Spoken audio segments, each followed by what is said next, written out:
agencies charged with the election process. Join John Kuria and Safina Chieng on Kenya Decides. This and every Tuesday from 10 p.m. on KBC Channel 1 as we unpack elections 2022 with a panel of various stakeholders. Make informed electoral decisions.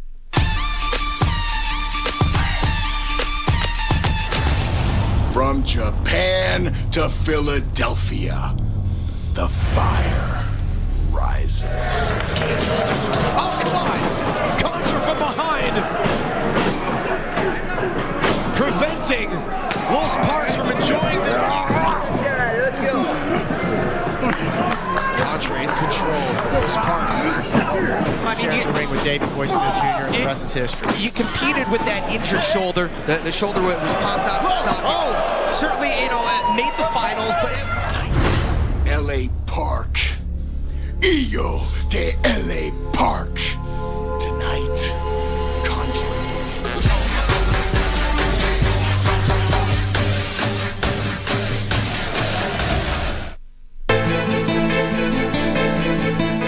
Na kama hiyo ni njama ambayo mmepanga nyinyi wawili, wewe kama umwonea imani sana, basi mtafutie sehemu nyingine ya kuishi. Huyo msichana wako atakunyonyora wewe pa kubaki supu.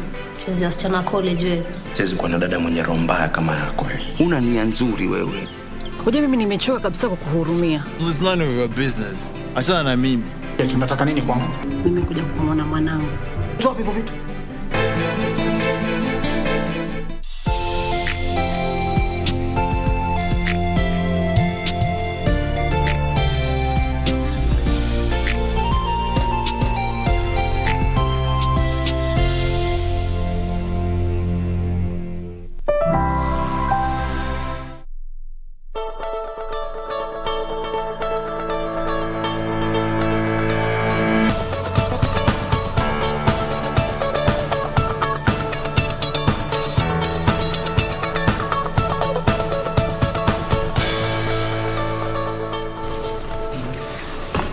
Good morning.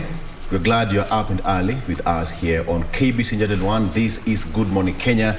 It is the 31st day of May. 31st day of May 2022. We have only 69 days to the polls. This is the day that many people have been talking about, that the whole country have been talking about for the last 5 years. And now we are counting days, 69 days to go. I hope you had a fantastic day. It's cold here in Nairobi, it's rainy here, but then it has to be so. So this is what's happening. We are going to be talking about matters celebrations tomorrow that will be held here in Nairobi, and we'll be having the regional commissioner, that is Kangethe Thuku, who will be here with me in the next 30 minutes so that we can talk about matters preparation as well as politics that will be dotting this particular country, you know, with the electioneering period already on.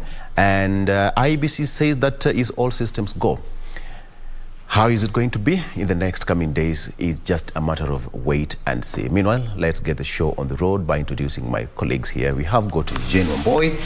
Good morning, Jane. Good morning, Vic. You're well? Fantastic. How are you doing? I'm very well.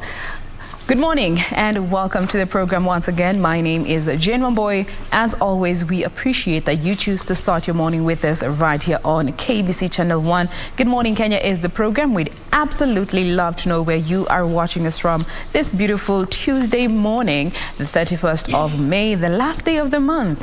Use the hashtag Good Morning Kenya on Twitter. Our official station handle ever remains to be at KBC Channel 1. But in the meantime, Regina, what's happening when it comes to the news at the Uplands? Good morning. Thank you very much for making time. Indeed, it's the last day of May 2022 with just 70 days to go to the elections. And for the first, we have our first cleared presidential candidate, and that is none other than Walter Mungare, who was cleared by the IBC yesterday. Further on matters business is that CBK, for the first time in 2 years, has raised its lending rate, benchmark lending rate, to 7.5%. So what basically it means, expect to pay higher interest on loans, so to speak. Quoted there, CBK argued that bankers, or rather banks, had asked, or rather urged the CBK to review the benchmark lending rate to, try and rein in on runway inflation that has stood at 6.47 by the end of April. So what does this mean for especially small businesses? Well, we'll be tackling that. Remember, this morning at around 10 a.m., the CBK is going to be having a post-MPC meeting, and our business desk is going to be covering that for you. So aside from matters business, we also have so much lined up for you in as far as sports is concerned. And good news to Manchester United fans there is that Rangnick might just be out of that particular team. If that means... Is that good news or bad news? It's good news. Ni mapema sana kuanza hii vita. No. It's good news. Okay. Leave Arsenal alone. Okay. Now let's bring it back home. Let's bring it back news, home. Clearly. Let's bring it back home. All right. Let's bring it back. Bring it. From the skeleton of the post-election violence 2007-2008, the security apparatus currently has already mapped out risk areas, or rather potential, risk areas in as far as the electoral violence index. And just to name that, but a few, the ones that top the chart that have been marked or ranked as high risk include Nairobi, Nakuru, Kericho, Kisumu, Uasin Gishu, and Mombasa. Those considered to be medium-high risk, this is Narok, Marsabit, Laikipia, Lamu, Baringo, Isiolo, Meru, Nandi, Samburu, and Bomet. Also, we have medium-low risk, Kisii, Elgeyo Marakwet, Migori, Nyamira, Kilifi, Bungoma, Garissa, Mandera, West Pokot, Kiambu, and Wajir.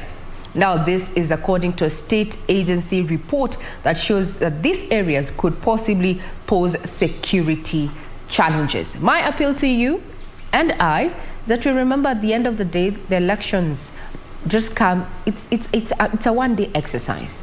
It might determine what happens in the next 5 years, but it equally doesn't change that your blood is red and so is mine. So let's maintain peace. I'm Regina Manyara. Welcome to the show. This is Good Morning Kenya, and In the Headlines is coming up in not long. Our socials are at KBC Channel 1 and mine is at Ray Manyara. Thank you very much for your time.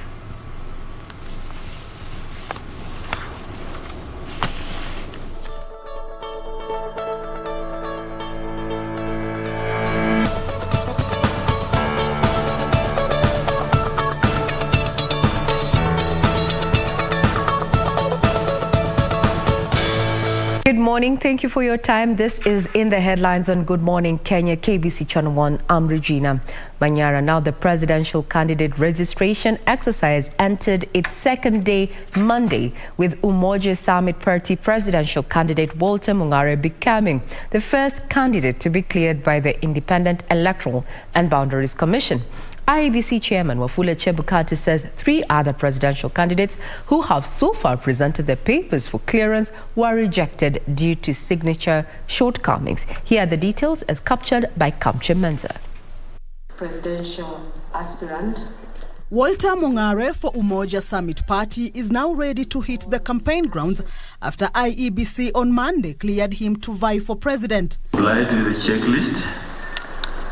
And based on that, we commissioned with issue, I as returning officer for presidential election will issue a certificate. Mungare, who has been issued with a certificate, says it's a win for the youth. This is not about a personality, but it's about the issues that affect us as a people. And many of you know that for a very long time, I acted as president. And I want to say that Moi is back. It was, however, not a lucky day for Roots Party flag bearer Professor George Wajakoya, whose application was not successful after failing to provide supporters lists from 24 counties. We are going to do it because you have witnessed that we have passed everything. Apart from one thing, anago kadogo tutafanya hivyo. Na Mungu akijalia, tutakutana tena. Wajakoya, however, has until 2nd of June to rectify the shortcoming. Earlier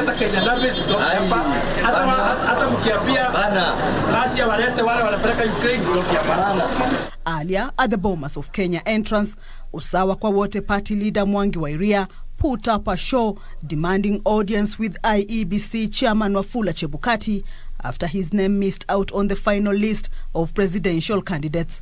We have the documents. They signed documents for 24 counties. Yesterday morning, they released a list. All of them were caught. They have all been aligned. The only name which has been left out is mine. Accompanied by his supporters, Wairia camped outside the gate for hours, saying he has been shortchanged. Mimi nasoma orodha, si mimi siko kwa orodha. Wanataka niote, then they say I'm time bad. I've told them no. Mimi nimewaambia mimi nitakuwa hapo kwa hiyo ballot. I know the constitutional requirement of contesting as a president in Kenya. In the case of Mango area, on verification, the initial verification done, he had only complied with 5 counties out of 24. And that is on that basis that he was not invited to come for this registration exercise. And those records are here, which I think can be shared with the media. Chebukati, however, says disgruntled candidates can file complaints with the commission. The commission takes a 2-day break before resuming the exercise Thursday. Asanteni sana.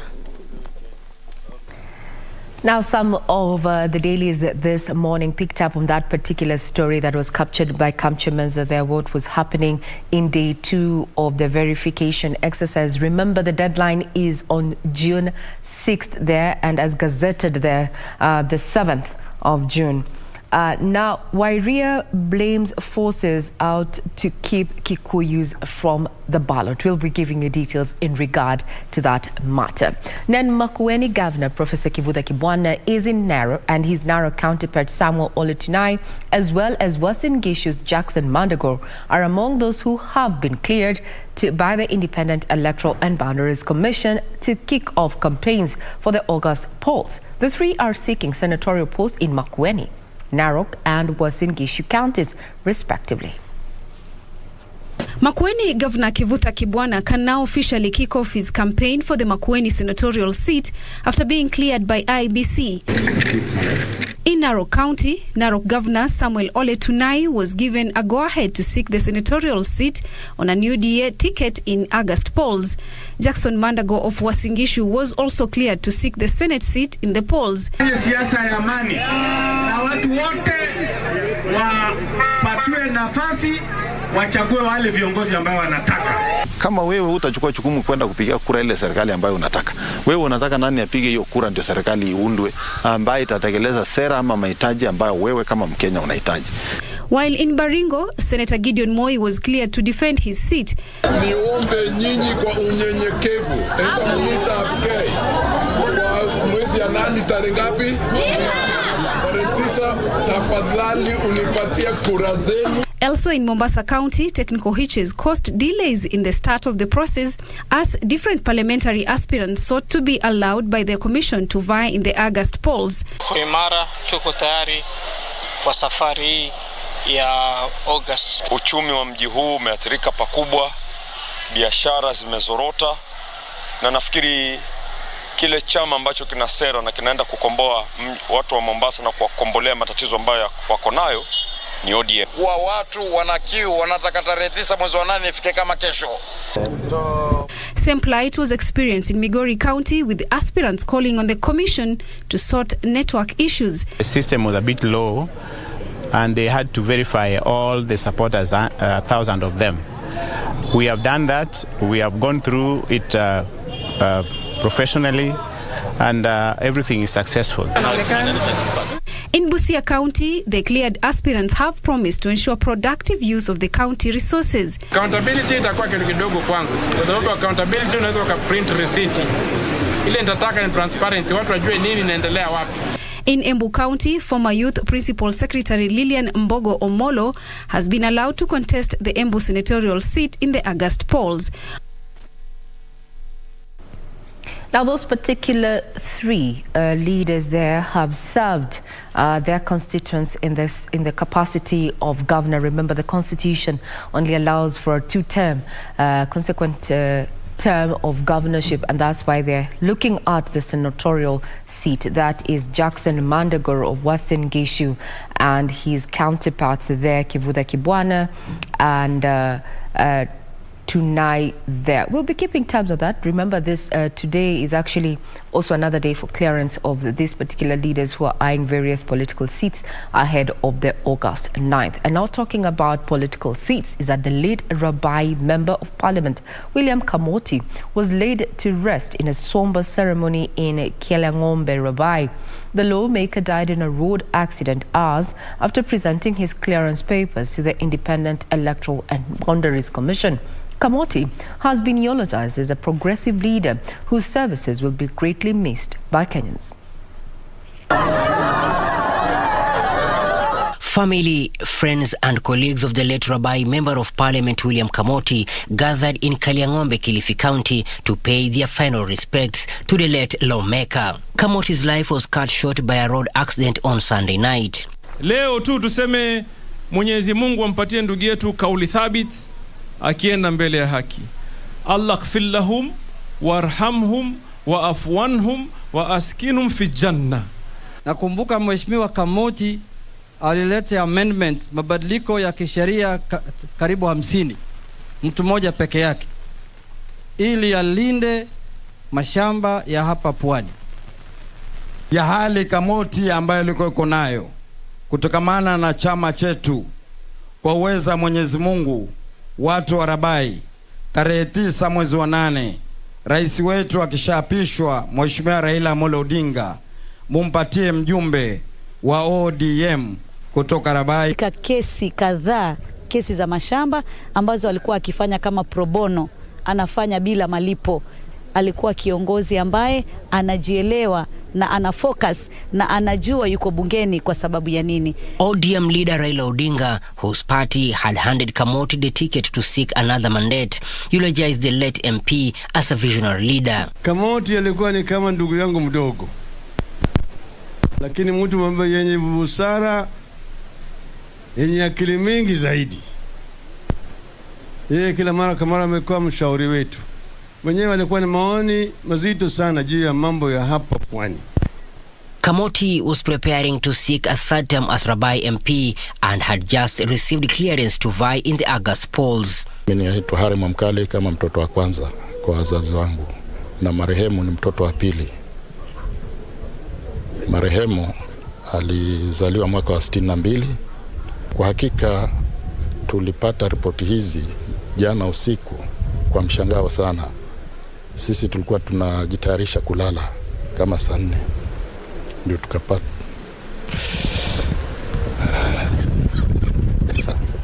Katika kipindi hichi chake cha 3 ilikuwa ni sana kubase sana mambo yake ya elimu, lakini katika technical part, kwamba sasa hii nimeshapeleka primary, nishamalizana na secondary. Hichi kipindi ambacho kimebaki nitafocus zaidi na mambo ya technical courses. Alikuwa anaendea saa hii katika kipindi hichi cha 3. Alikuwa amesema madamu elimu nimeidumisha, nimeboresha vya kutosha. Saa hii nataka nijenge Rabai Teachers College na nijenge KMTC Rabai hapa, ili watoto wangu wa hapa Rabai wasiende kuhangaika, wawe wako nazo hapa. Hiyo ilikuwa ni ndoto yake ya kipindi hichi cha 3. Jamaa. The death of the Rabai lawmaker has sent the Orange Democratic Movement back to the drawing board, and the party is now required to pick a replacement for processing by the Independent Electoral and Boundaries Commission. And that's why the Azimio la Umoja One Kenya coalition presidential flag bearer Raila Odinga, who was attending that particular burial there, where the late MP was eulogized as humble and courteous, as well as a sure bet in polls, has asked has asked the local leaders and residents to keep it within the deadline and get a candidate there for that particular seat, basically under ODM, before the set deadline. We'll see if this will come to to pass. Now, on matters diplomacy and bilateral conversations on trade, Kenya and Sierra Leone have signed 7 agreements bordering on political and diplomatic consultations, trade and investment, among others. The deals were reached following bilateral talks between President Uhuru Kenyatta and his Sierra Leone counterpart, Julius Maada Bio, at State House, Nairobi. On Monday, President Uhuru Kenyatta officially received the Sierra Leone President Julius Maada Bio at State House, Nairobi. President Maada, accompanied by the Sierra Leone First Lady Fatima Maada. The elaborate state reception ceremony included a guard of honor and a 21-gun salute.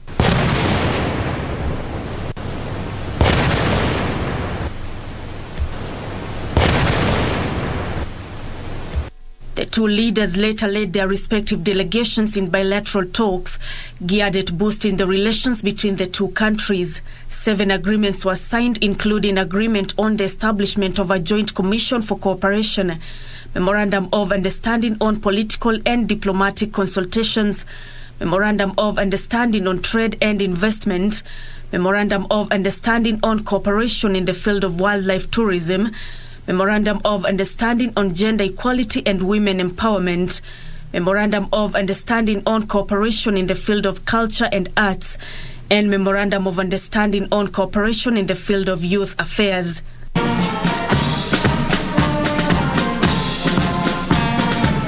The Sierra Leone president arrived in Kenya on Saturday for a 5-day state visit and is expected to be the chief guest on Wednesday during the Madaraka Day national celebrations to be held at Uhuru Gardens in Nairobi.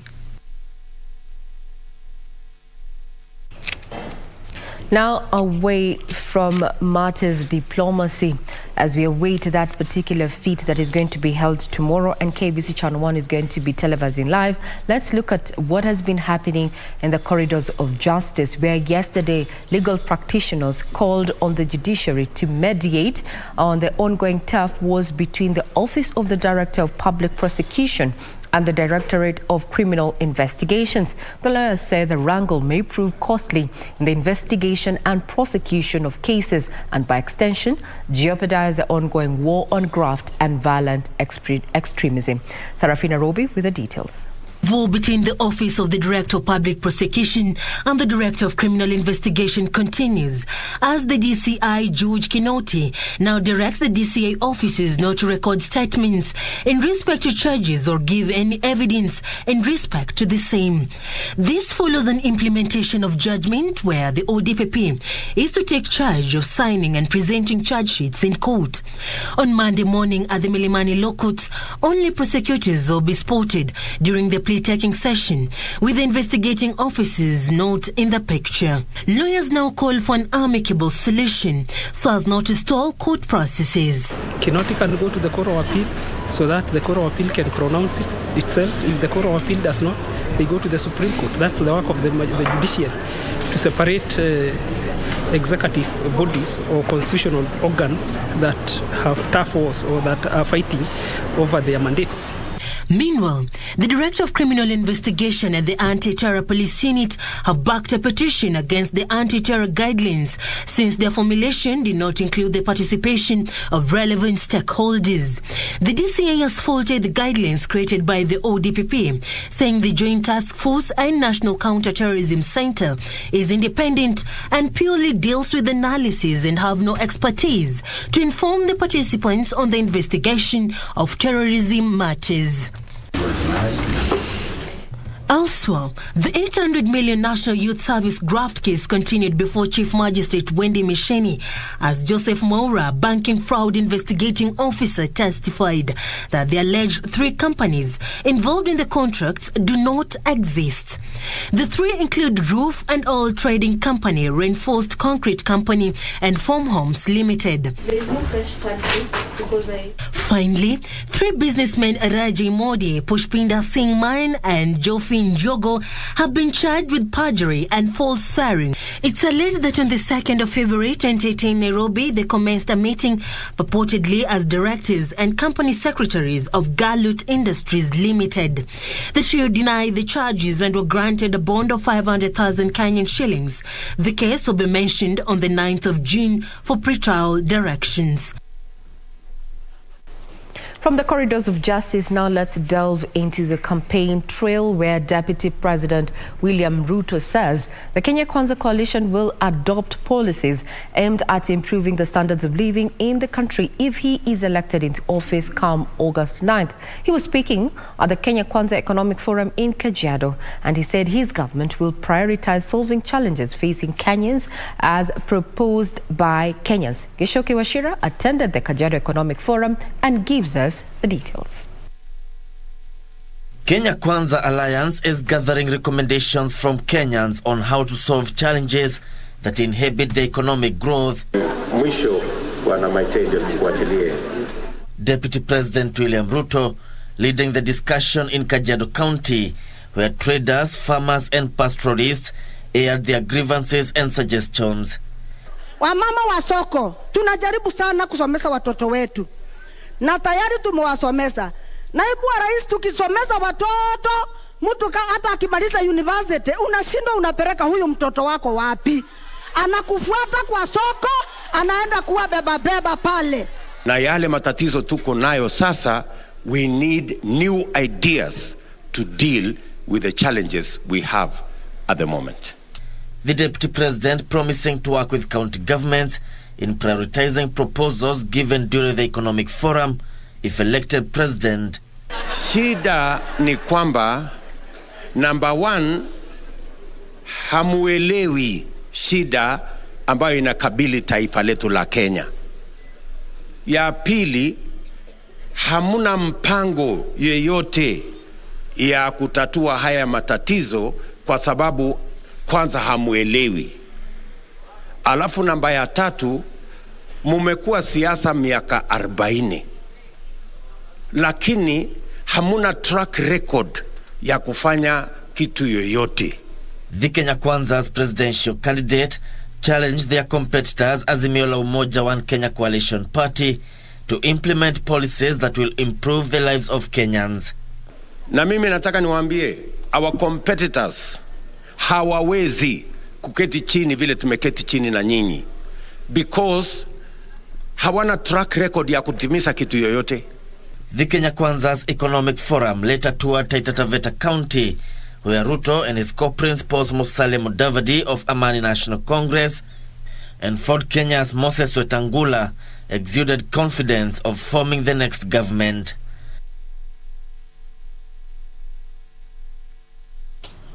Well, with just 70 days to the August 9th polls, indeed, the political scene is fluid and a bit tense, with each and every leader there who is eyeing that political, especially the elective seats, really putting their best foot forward.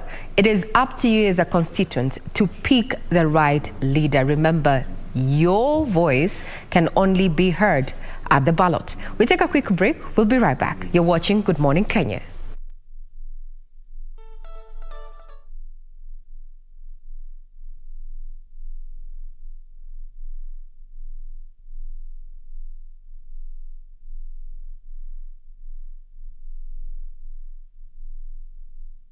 Campaign intensified for the upcoming general election.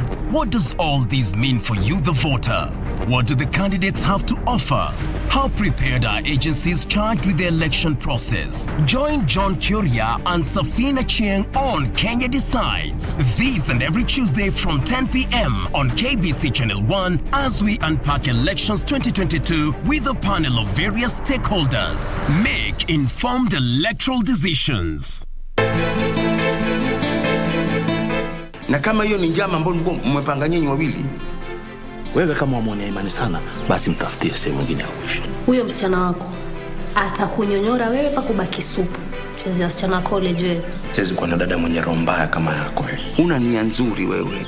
Unajua mimi nimechoka kabisa kukuhurumia. It's none of your business. Achana na mimi. Tunataka nini kwangu? Mimi kuja kumwona mwanangu. Toa hivyo vitu. Jamaica, oh my reggae nice and it make ya. Nobody watching news can know we're no safer. Mama, don't you cry. Big man, dry your eyes. Hey, what's wrong? What's wrong? Every day we got go fight. I think it's best that you forgive me. Yeah, this is for my sisters. Hold your head high, still got priceless energy.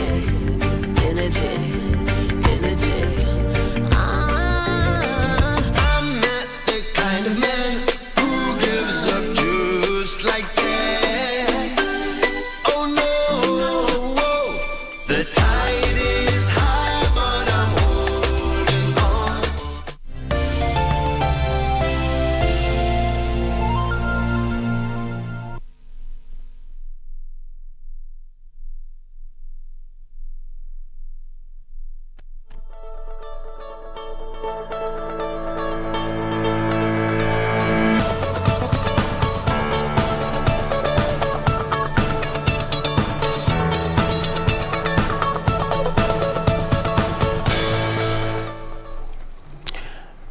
And welcome back. Now we are getting into the next segment where we're going to have a one-on-one interview with the Nairobi Regional Commissioner, William Kangethe Thuku.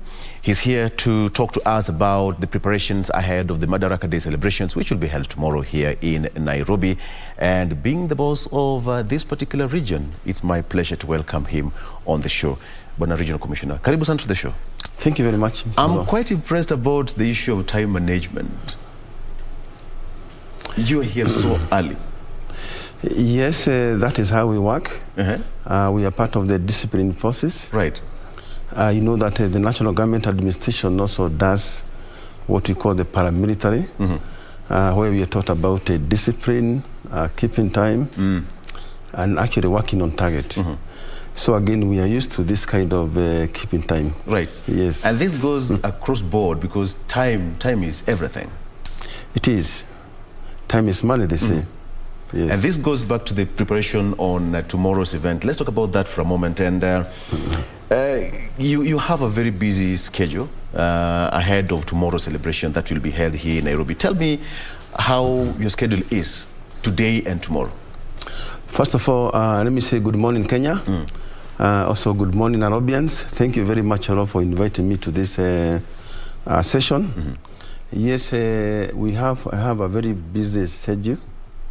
Today is the eve of the Madaraka Day. I want to say that the preparation for the Madaraka Day are complete.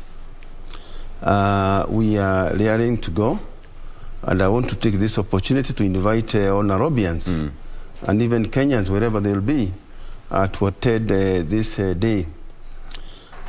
We have organized well. We are holding this celebration at Uhuru Gardens Memorial Park. The capacity of this stadium is about 30,000. And we are very prepared.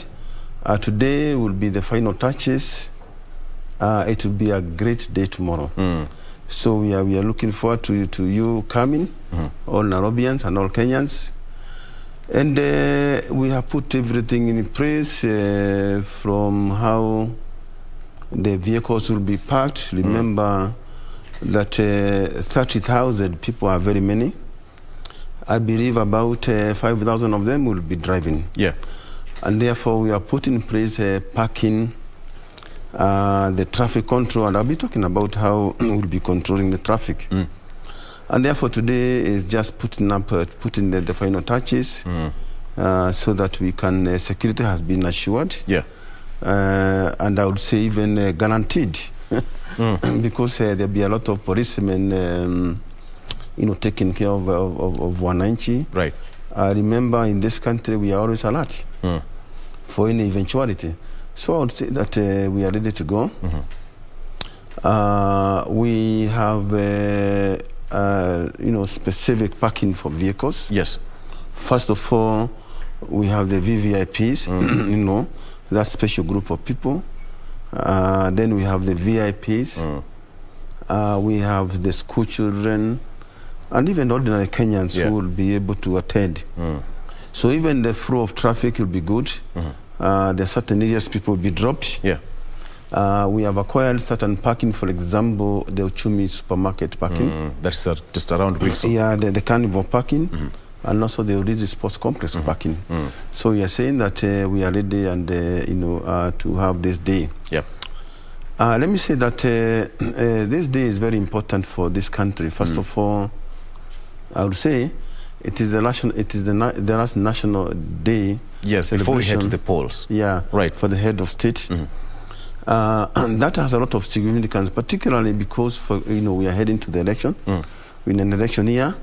And then the significance will be particularly to come together in terms of very many things. Yes. Ensuring a peaceful transition, a peaceful country. Yes. We are also calling upon people, even as they go about campaigning, to be peaceful. So there'll be very many messages will be put across. Yeah. But particularly is how far we have gone as a country in remaining together.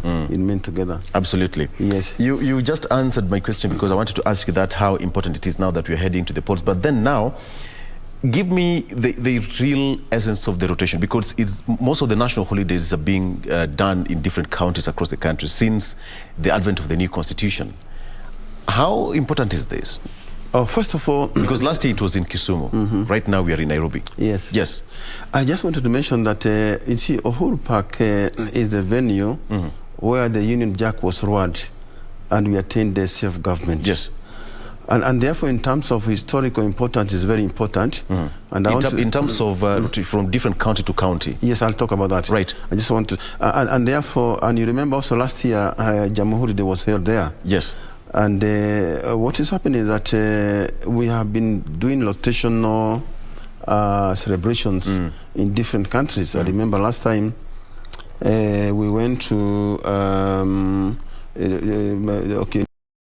Kisi, we have been to Narok, we have been to Meru and all over. Yes.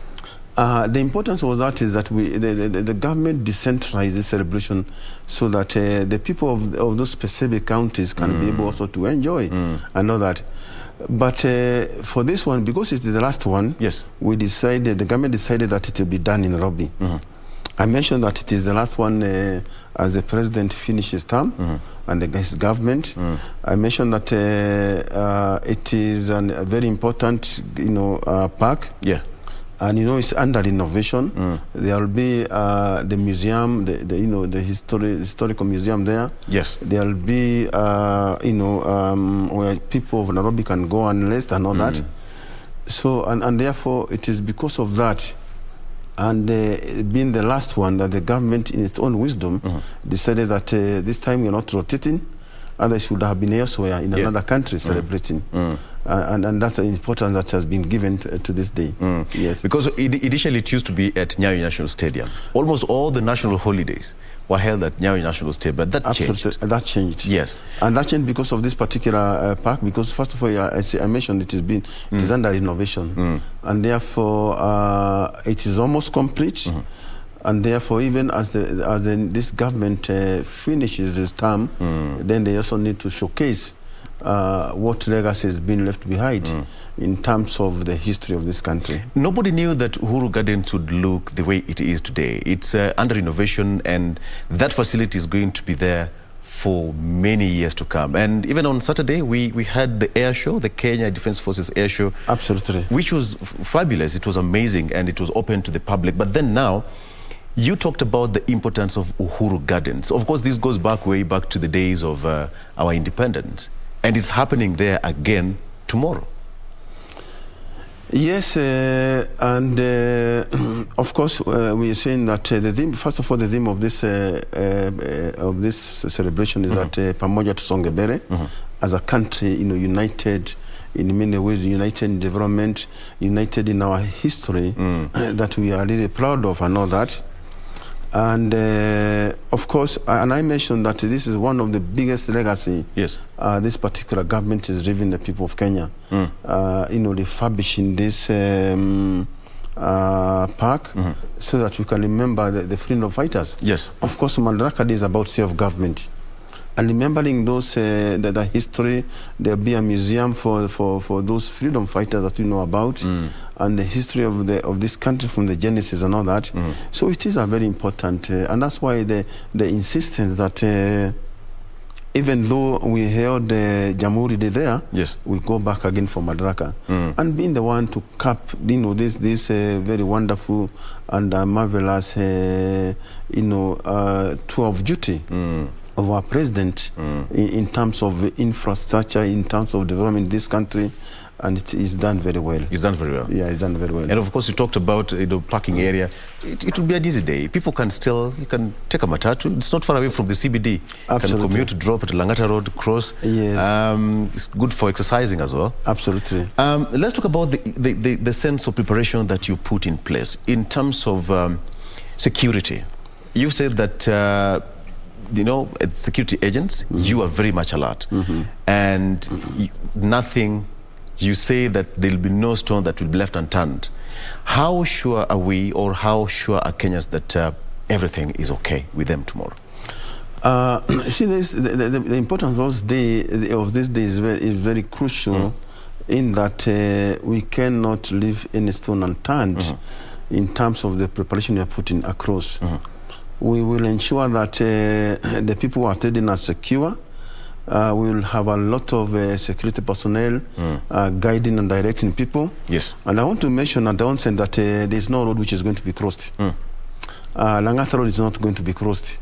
But what will happen is that when the vehicles which are coming from town, they are going to be directed through the Langata Link Road. The Langata Link Road. Where we have several gates. First of all, there's a VVIP gate. There's a gate number 3 where the VIP will be parking. Then, which I mentioned about Chichumi. And there'll be a lot of traffic policemen guiding people. Then there'll also be drop-in places where wananchi who are coming by their own vehicles will be able to be dropped and even be directed where to enter. Yeah. We put a number of security measures. Of course, there'll be a lot of frisking and checking people. It's a national day. We want it to have that national outlook. We are not allowing any political contest. So again, we are telling the people who will be attending, don't come with those colors, whatever colors you are. And therefore, we have a lot of policemen. You will be surprised that even among the Wananchi, you'll be having askari seated. Policemen, administration seated with Wananchi, and therefore we are saying that we are very alert. Again, this country, because of the history of many things, we are always alert in terms of that organization. So in terms of parking, we are fine. Yes. In terms of guiding, we will have the National Police Service, the National Youth Service, and a lot of other security agencies guiding and actually directing people and all that. Absolutely. But RC, the government said that we are not out of the woods yet because of the corona pandemic, and they say that we need to be much alert. Tell me something about that. The seating arrangements, you say that it's a 30,000 seater, but in terms of arrangement to ensure that the spread of coronavirus, as was spoken by the ministry, is well taken care of. How is that? Yeah, it's true that this country had adhered to the World Health Organization protocols about preventing the spread of corona, and you'll find that we did very well as a country in terms of that, and that is why for a long time we had the positivity rate of less than 0%. But again, recently we are seeing a small rise in terms of rise in corona, but we are telling people that we have to go back to those the protocols. People must come to wearing the mask because people will be very many. You can imagine 30.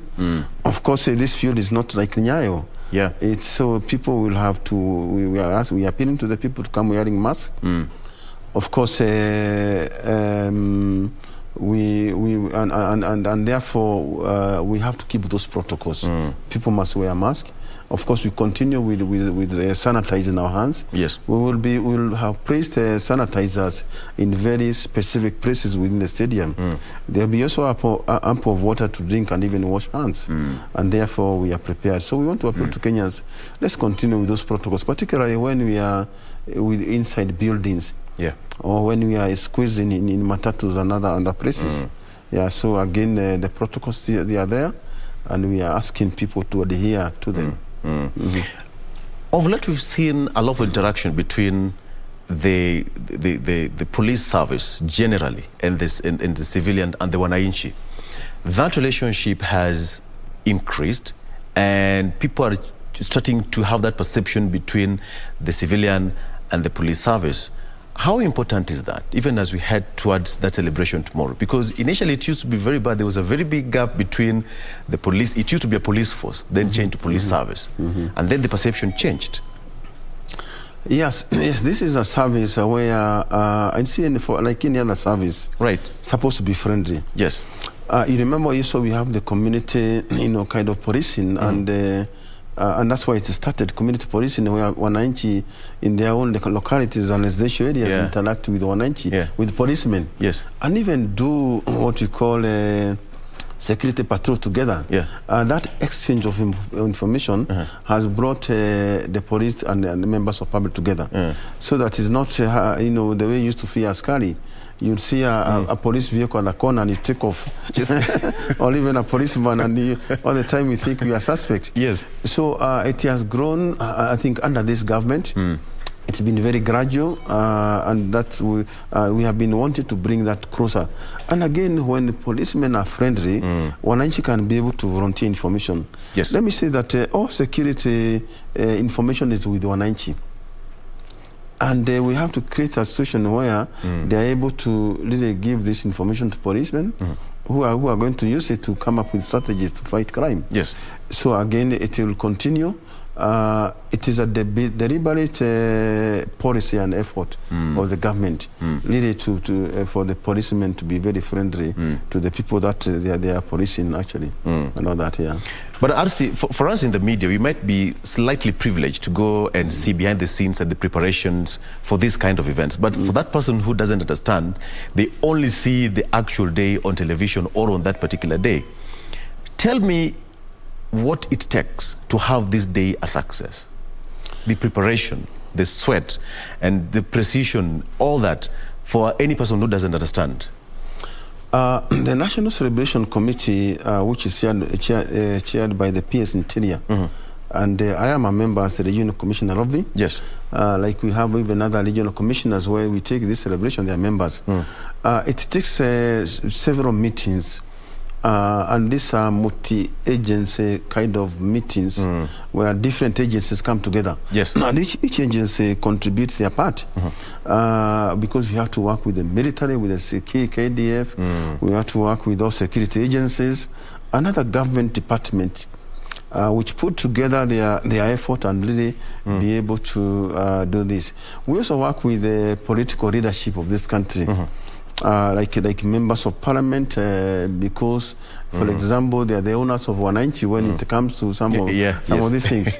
So it has taken a lot. Of course, this particular one, because it's very specific and good, and of course, it has a lot of significance. It has even taken us a lot of time. Meeting for the last 30 days. We've been meeting. 30 days. 30 days we've been meeting daily and all that. That's a lot of work. Yes, to put this effort. Remember, we are saying also, it is the last national celebration for the current government, and it will be a time to showcase, and particularly the issue of how the country has come together in terms of unity and peace. Even as we head to generation, that will be very, very important. Yes. Okay. In terms of, will this be celebrated across the country, different regions? Yes. Let me say that you remember we are coming from the corona where we had actually stopped. Exactly, in different countries. Yeah, different county celebration. But I want to say that this particular one, we are having the county commissioner actually celebrating in their respective counties. You remember the county commissioner come together with the governor of the county. Yes. Then they perform those. They read the county commissioner will be reading the president's speech on that day across the county. So we have opened up because, of course, we've done very well in corona, in checking corona and all that. But again, still telling Wananchi that they need to be also careful in terms of wearing masks.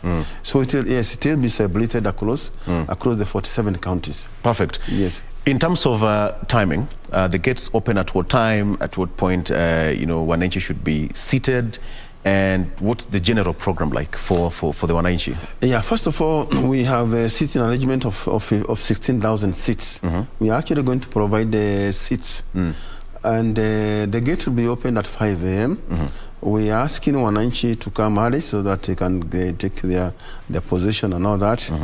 I'm appealing that, let me also make an appeal that this day is very special, particularly to our president. It's very special, particularly to the people who fought for this independence. Right. So I want to appeal for us, people to be peaceful. We don't want to see any heckling or booing.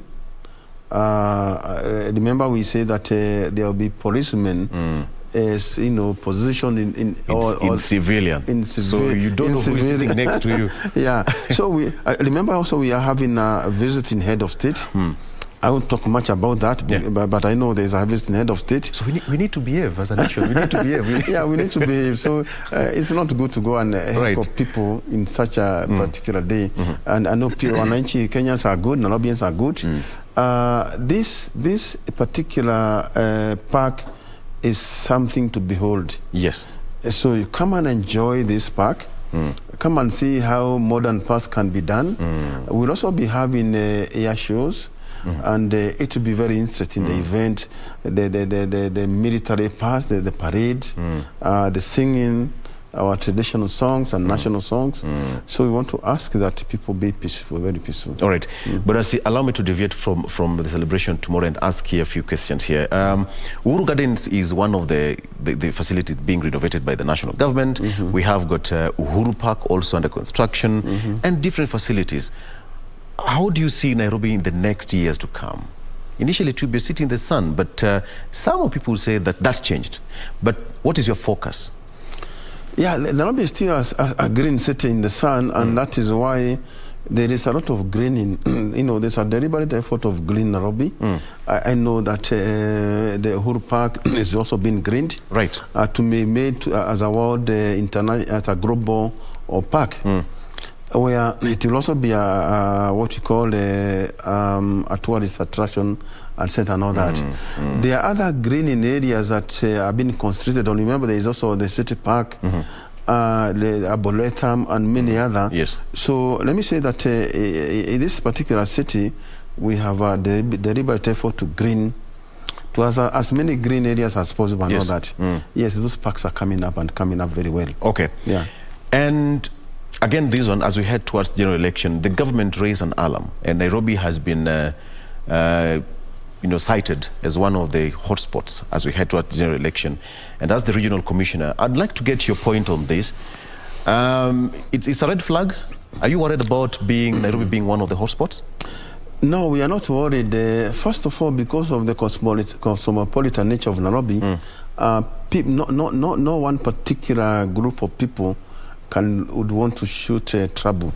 And I say this because this is where people live. People who are below even 20 years, they don't even know their tribe. They don't know their tribe. They mix freely and all that. But also, again, let me say that we have done ample preparation in terms of security. There are various engagements which are going on. Apart from the security preparation, we have also bring together forums which are multi-agency, in nature, so that we can talk about these things, about peace, about people being allowed to sell their policies without fear, about people going about, looking for votes without being harassed. And let me say that, yes, we have done enough preparations. We are bringing together all these multi-agencies because in terms of some of these things, peaceful, and we're saying that we want to deliver an environment that will allow the conduct of free and fair elections. So we are prepared in terms of all the stakeholders talking about it, and every day, peace committees talking about it in the villages, in the local areas and all that. Yes, we're prepared. In terms of security, we are prepared, and we will not allow Nairobi to be one of those areas that there'll be trouble. I chair the Regional Security Committee, and we have done ample preparation for that. Good enough, but I still need to get your assurance, because when it's come from the Interior Ministry, Nairobi being one of we have got different regions across the country, part of North Rift, Mombasa, Kisumu, and it's so much more. But then now, Nairobi is the epicenter. We have got Parliament here, we have got State House here, we have got UN headquarters here, and the main focus will be on you and how we just have 69 days to go. And we don't need that situation where people will be moving from Nairobi or going to the village. Can you assure Kenyans on this national television that yes, everything is in place, there'll be no chaos, Nairobi will be peaceful? Yes, I want to actually, let me first of all, as the chair of the Regional Security Committee of Nairobi, and again as the chair of the Peace Forum, that want to ensure that everything is okay, that Nairobi will be peaceful. We will not allow anybody to, incite others. We are very, very keen and very serious about incitement. We will be very, very tough and vicious about those people who use guns to attack others.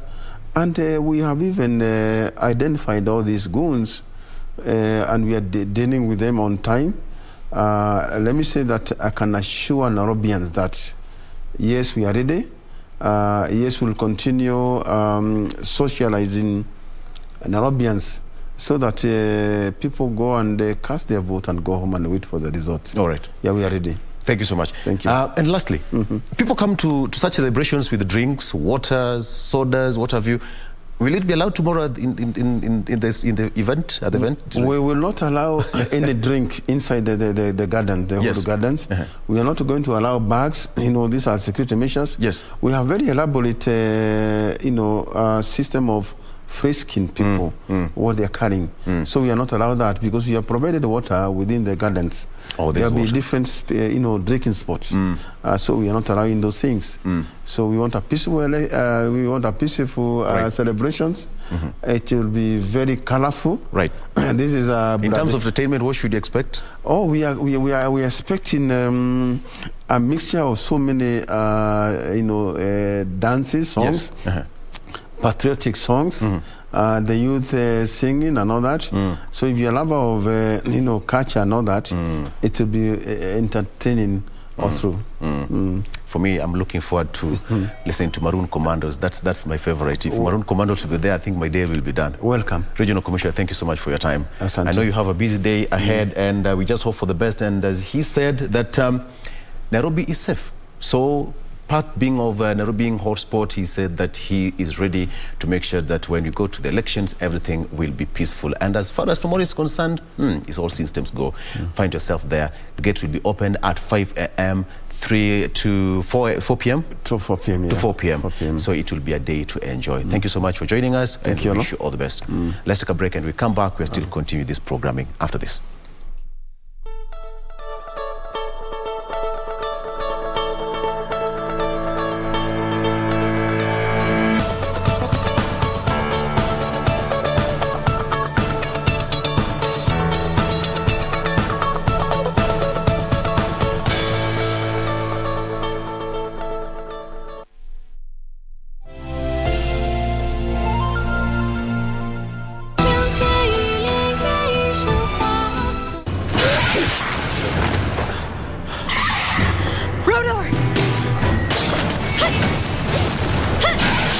If you put a stop to this marriage, are you gonna step up and be responsible for her happiness?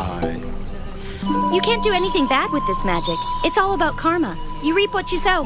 Come with me now. This is Kali, a fox. He is the prince of the avians, Rodor. Rodar! Rodar!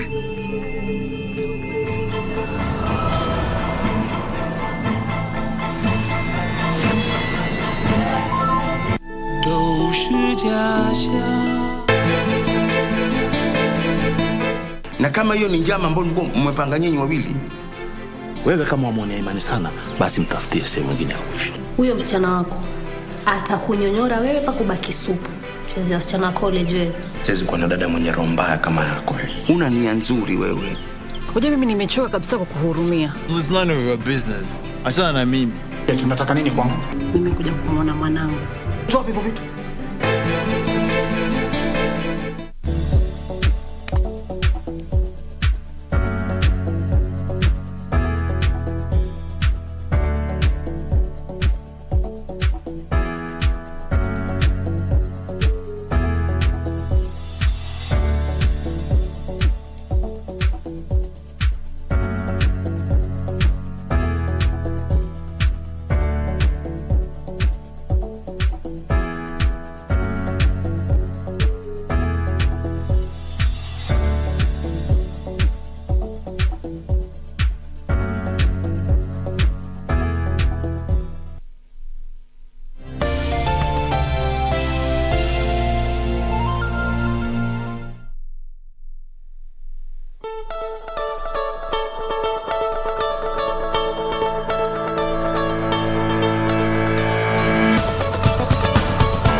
All right. Welcome back. Kuna kaspika kidogo kalikuwa kanataka kwenda hewani, but we refuse it. Tomorrow is a holiday. Nonetheless, we now want to have a quick look at what the papers have for us. Hashtag is still Good Morning Kenya on Twitter. I start you off with the Daily Nation, all about preparation for the August 9th general elections. Let me start with the main read here. The question of whether IEBC is courting a disaster. So IEBC is on the spotlight, and this is from some of the presidential aspirants as well as other lobby groups to just show the public how prepared it is for the forthcoming general elections. And all these concerns are pegged on the challenges that we encountered back in 2017, which led to the nullification of the general election. And some of these issues are also pegged back to the 2007 general elections as well. However, according to the Commission's chair, Chebukati, he has said that all is well. They are ready to conduct and manage the general elections. And as per the Elections Act of 2017, they are required to procure all the systems and any technology or gadget that will be used for the general elections at least 120 days before the elections, and further on they are required to test them at least 60 days to the general elections, and that is just but 10 days away for them to just ensure that they have tested all the equipment that they're going to be using for the general elections. And there are those key players when it comes to this year's general elections that are demanding IEBC make this information known to the public. So we'll be looking at this story in just a bit.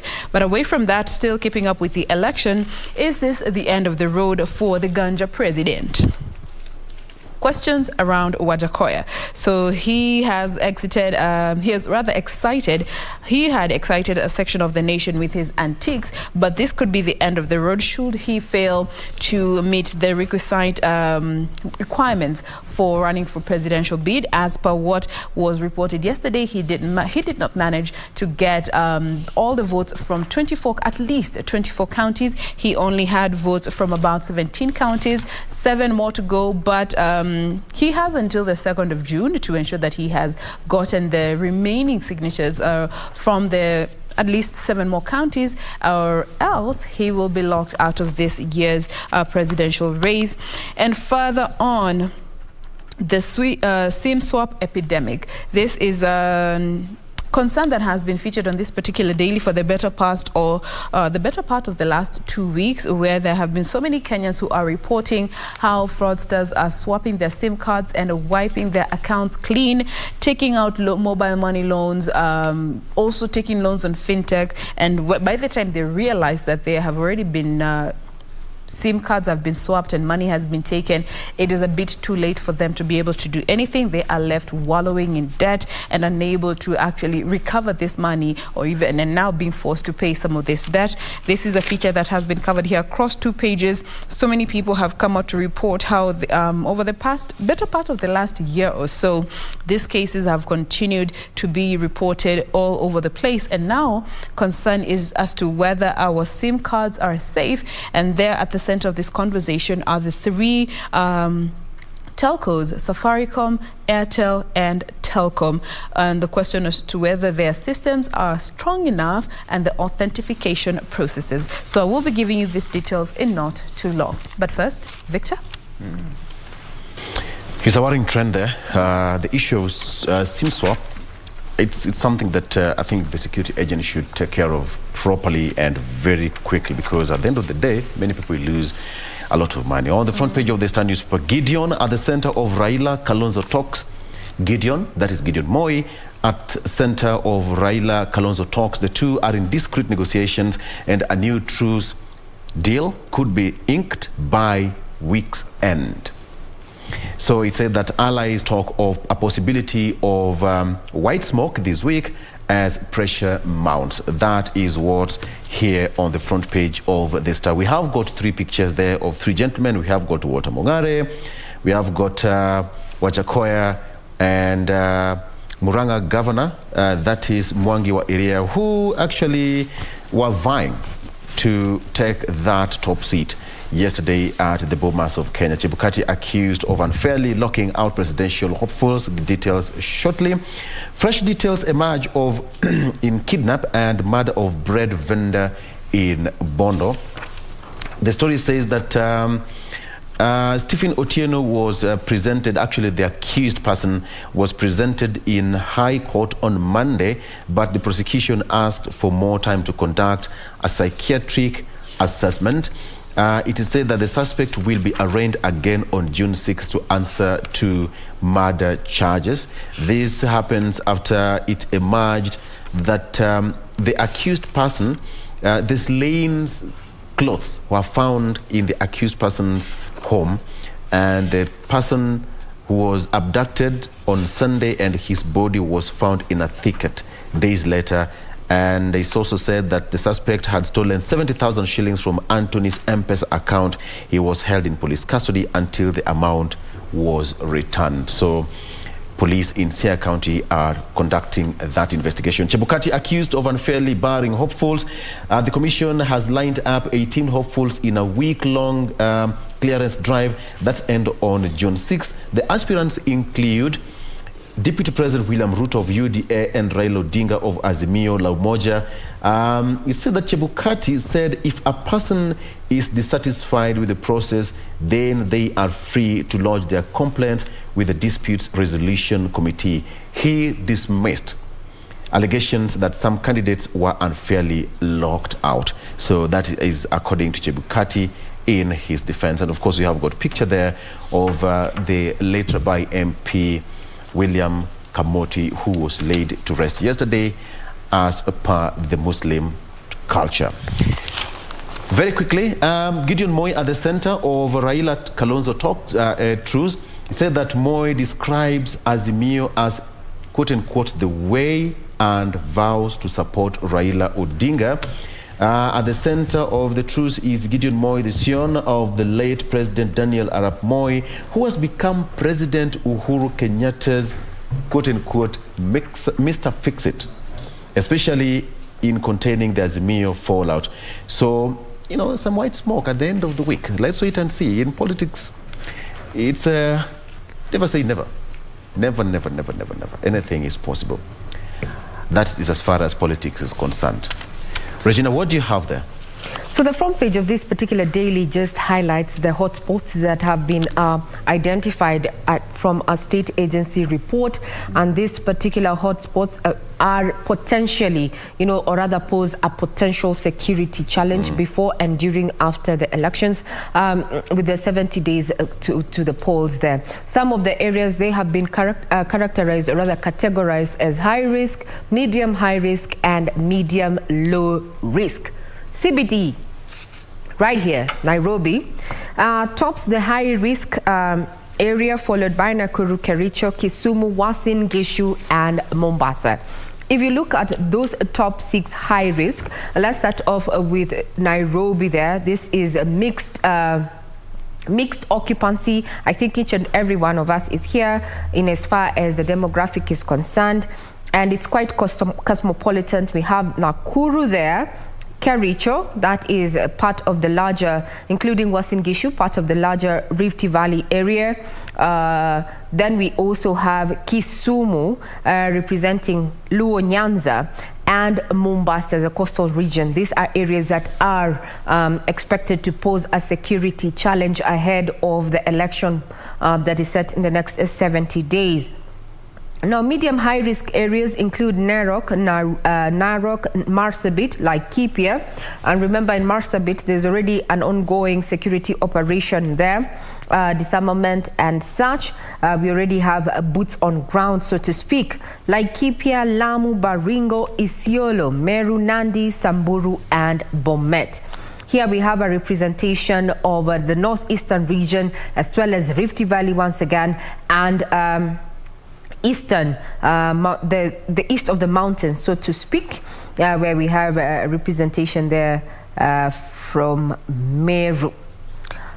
Medium low risk areas include Kisii, Elgeyo Marakwet, Migori. We remember you remember what happened with Migori during the presidential, or rather the repeat of the presidential elections last time. And in Migori, no one voted for the second round. So yeah, Migori makes it to this list. You have Nyamira, Kilifi, Bungoma, Garissa, Mandera, West Pokot, Kiambu, and Wajir. The list contains 27 potential hotspots. And according to Interior Cabinet Secretary Fred Matiang'i, who has been quoted in this particular daily, he says, ethnic polarization has been erupting before and after the elections, and our multi-agency teams on security are ready to ensure peace before, during, and after the elections. My appeal to you and I is that we remember that at the end of the day, you and I remain Kenyans, and above all is that life is priceless. You cannot put a tag on the value of life. So those areas that have been named, the top 6 been named as high risk. This percentage runs between 71% to 100%. Medium is 54 to 70%. Medium low is 35 to 53, and low risk is 0 to 34. And I think this particular report, Jane and Victor, is also going to inform the coverage of these particular elections by journalists. Remember, safety of journalists who are going to be covering this election is something that has also been raised by various bodies, including particular media houses and the Media Council itself. Also, a sneak peek into what was happening yesterday in the corridors of justice. This is a story that we have also highlighted for you, that push and pull between DCI and DPP there. Kamoti Haji fight now is at a security risk. Analysts have come out to say that this might actually work in retrogression in as far as strides that have been made when it comes to the fight against corruption there. Constitution gives the Director of Public Prosecutions powers to prosecute, but the new orders by DCI boss to police could undermine investigations into criminal cases. Further details available on our website. Then yesterday we saw during the verification of documents and clearance of persons eyeing elective posts come August 9th, and the first person aspirant there, now we can refer to them as candidate because they have been cleared, is none other than Walter Mung'are, famously known for being in the entertainment industry, and for a short while between 2012 thereabout, he was serving as the Kenya Broadcasting Corporation Radio Department Programs Manager. That is Walter Mung'are. Talking about matters politics with the passing of Rabai, a member of Parliament, Kamoti there. Now Raila wants Rabai, a new Rabai aspirant from ODM ahead of the deadline, to beat that particular deadline. Some worrying news, so to speak, especially if you are looking to access credit either from a commercial bank, especially from commercial banks, is that you may expect to pay higher interest rates. Why?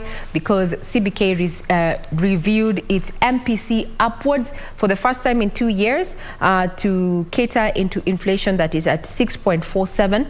So now in the MPC stands at 7.5 thereabout, and this is likely to affect the cost of credit.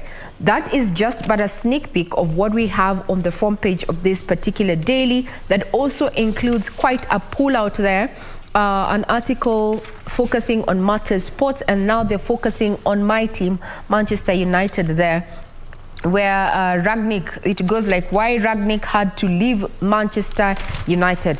Looking at our scorecard there, Manchester United has played 29 games and had 11 wins, 10 draws and 8 defeats. In as far as win percentage is concerned, it has been capped at 37.9. Well, we need to change this. And according to Erik ten Hag, the Manchester United manager, that's on the club. Now, I speak with a lot of people, but I will draw my own line. So while Rangnick's obvious strength has been lying in long-term projects, he did so well in Germany and Austria. It was clearly the input, that his input to the Ten Hag era was going to be peripheral at best. You want to read more about what is happening in the sporting arena? Our website, www.kbc.co.ke. Jean? Now, let me bring you back to the Daily Nation and focus on this particular article here of the bill that pushes for mandatory integrity tests before hiring. So lawmakers are seeking to have EACC mandate of undertaking the integrity test for all job seekers. All right? Now, this bill proposes to amend the Leadership and Integrity Act of 2012 to give EACC the sole mandate of undertaking integrity tests on those that are seeking employment. And this includes fresh graduates, fresh from campus, those already in the public sector, in the private sector, and even informal employment. All right? Basically, whomever you are, if you are looking for a job, you'll have to go through EACC to just verify that you qualify when it comes to integrity. And this got me thinking about the Leadership and Integrity Act. We always talk about Chapter 6 of the Constitution, and especially so where our leaders are involved. Now, this integrity is going to trickle down, should this bill actually be passed, is going to trickle down to every single Kenyan. But from what we have seen with our leaders, and this was part of the conversation we were having yesterday, Victor, how practical is Chapter 6 when it comes to our leaders? Yes, I remember the lawyer said, our analyst, Stephen Katisia, said that there's a very thin line between practicing the Chapter 6 and actually having it in place and practicing it. Most people will always intertwine that particular chapter and act to get away with it. We all know that it's a requirement under the new constitution. But the question is, how serious are we at any given point that, like for example, you're heading to an election. We've been accusing, many people have been accusing several of these leaders. Some of them have court cases after court cases, but those are integrity issues. So when you say that it's going to trickle down, then it means that at the very beginning, we'll start looking at these, leaders. But my concern is they want this to be implemented on the common mwananchi, and yet they who are supposed to be leading by example are not practicing to the latter. Because now, when you get to read this article, they even say, especially for those, when you usually see universities going on strike, if they find out that you are one of those that led those strikes, your chances of getting it has to start from somewhere. Is going to be very minimal. It has to start from somewhere. But then, are you looking at how much they'll make it harder for the common mwananchi and the leaders themselves? Yes. They are not practicing it. They get away with it. Yes. On the flip side, it will be a good idea because you have to nurture some good manners from the very beginning. Yes. You are in class 8, you are in Form 1 or in Form 4. You are involved in arson attacks in school and what have you. You can imagine how it will be, because all habits die hard. If you are a crooked kind of a man in high school, then that will follow you all through your life. But hey, we have to start with our leaders first, because we learn a lot from them, if you ask me. Let's wait and see if it will actually push through, because of course these are the changes that we need when it comes to the whole question of integrity. But then again, you cannot drink from a poison chalice.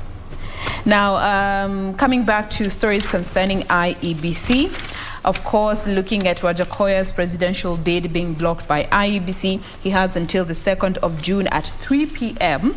to present and comply with the requirements, or else he will be locked out of the nomination process. That story has been captured here, as well as the other dailies. Again, the story concerning IEBC and its preparedness towards the general election. This comes from this number of issues that have been pointed out by William Ruto and Raila Odinga, as well as lobby groups, where they are tasking IEBC over their preparedness to conduct the general elections. Red flags have been brought up when it comes to the delays in the procurement and installation of key technology that is expected to be used during this year's elections. But again, Chebukati says all is well. However, these particular groups are still pushing for the commission to actually show the public that it is ready. And you remember even Chebukati did say that they have actually even prepared in the event we have a runoff and we need to have another rerun of the general elections. They have budgeted for it and they have prepared for it. It's just a question of, let's do it. Waiting for August 9th. Victor. The dead received elders' cash, according to report. 254 million shillings transferred to 7,577 deceased beneficiaries.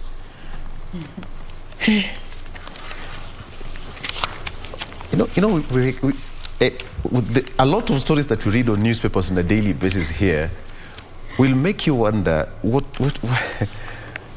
things happen out here. So according to the audit report, top officials of the State Department of Social Protection are on the spot for suspicious payments or payouts of millions of shillings to orphans and elderly persons. Now, a new audit report shows that department transferred over 254 million shillings to 7,577 deceased beneficiaries in the past 4 years.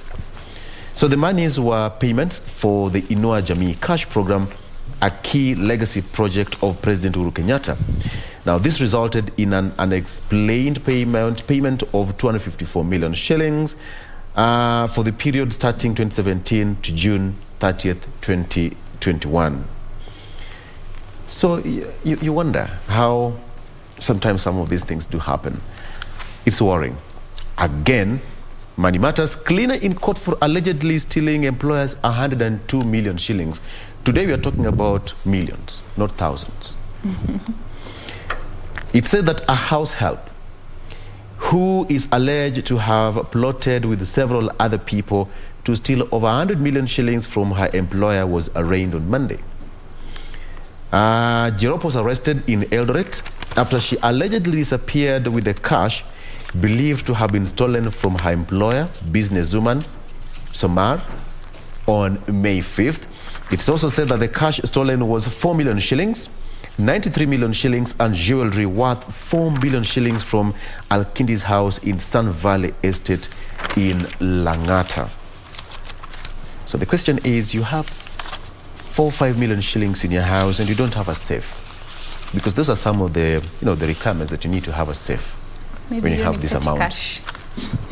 Petty cash? Maybe it's in dollars, so less notes. Actually, it's $806,000, amounting to 93 million shillings. Okay, petty cash. Okay, lanes. All right. So that is, it's worrying, because you can imagine the amount of money you have in your houses. it's crazy. Tourism CS Balala in Germany to market conference facilities, and why small, medium-sized businesses in Kenya die before second anniversary. Regina, what is your take on that? You start a business before you celebrate your second anniversary. Some of them have that nose-diving effect. Actually, that is a proven statistic. If you look at what KNBS has been saying about small businesses and startups, a majority of them do not live to see their second year. Is it so hard to start a business? Starting a business, first of all, you have to have a bankable idea and you have to have a line of credit. So if you lack the two, or you get one and miss the two, you can't possibly start a business.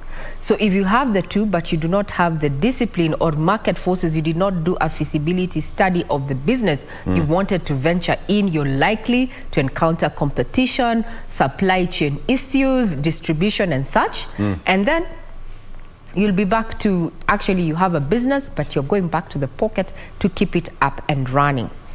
That's why microfinances especially have been doing campaigns to just sensitize startups, on how to start a business and see it through. Leverage on what is already there. Find a niche in the sector. And you're told in a business, or rather that's what we were told in business class, that for a business you need to know in 6 months, you can very well tell if this business is going to survive or not. Have you done your turnover in 6 months? And if not, where do you need to, change the way, or rather the way you're conducting this business? Credit, market survey, competition, those are the challenges that most startups are facing. And also, there's a glut in some areas. So you find that you're venturing into a sector and it's already flooded. Saturated, yeah. Yes, it's already flooded with the same people, a different person offering the same service or product that you're offering. You're advised to actually tweak it or rather customize it to your primary target. That way you rope in your primary target and even the secondary target going forward.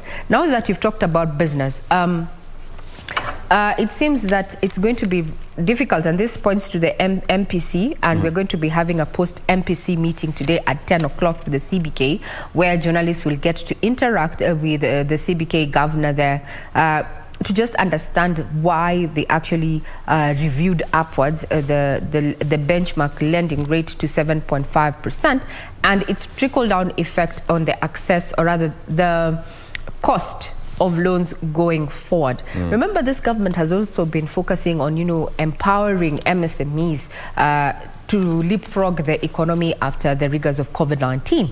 However, so much has been speak, but no action. I'm very keen to find out what the governor is going to be saying today, and would also interact with some of the traders and look at what is happening. Given, look at our inflation since April has been at 6.47. That's just but a sneak peek of matters business. On this particular paper, there is a worry and concern, and if you listen to what President Uhuru Kenyatta said in his national address when he was talking to the public, it was about cautioning Kenyans on matters COVID-19. So this particular article is based on what the UN has said in regard to the 6th COVID wave. And the question is it time for the 4th vaccine dose?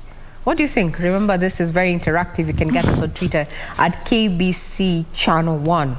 I don't think we need another injection, but hey, that's entirely up to you. So 18.18 million, that's the number of Kenyans who had been vaccinated against COVID-19 as of May 27th. Of that number, 16.45 million, that is 90.5%, were adults. So the UN says the rising cases are fueled by the Omicron variant, and severe illnesses lower on those who had already received the 4th dose. I don't know, maybe in the last 2-3 weeks, I'm sure you've had a conversation with someone who is claiming that they're having a cold or they're under the weather, they have flu-like symptoms. And it's been a question that we've been asking ourselves, either face-to-face or even on social media platforms, is actually the question is COVID back? But the true fact of it, the truth and the fact of the matter is COVID never went nowhere. We've not gotten a cure for it as a globe. So yeah, you need to take care of yourself. If you have to mask up, in as much as, the government relaxed its containment measures, while mask up, continue sanitizing and thoroughly washing your hands with running water and some soap. That is a report by the UN. Though the CDC, in regard to whether we need a fourth vaccine dose, the CDC is skeptical on the need of the fourth dose for those who are healthy, who happen to be healthy. So we can wait and see what exactly is going to be happening. But in the meantime, well, you need to take care of yourself. And talking about the lady who was arrested with, in relation to the theft of 104 million shillings, what I know, and this is off cuff, what I know, Jane and Victor, KRA are looking into the owners of the money. Yeah. Yes. Jane said that maybe it's just a petty cash.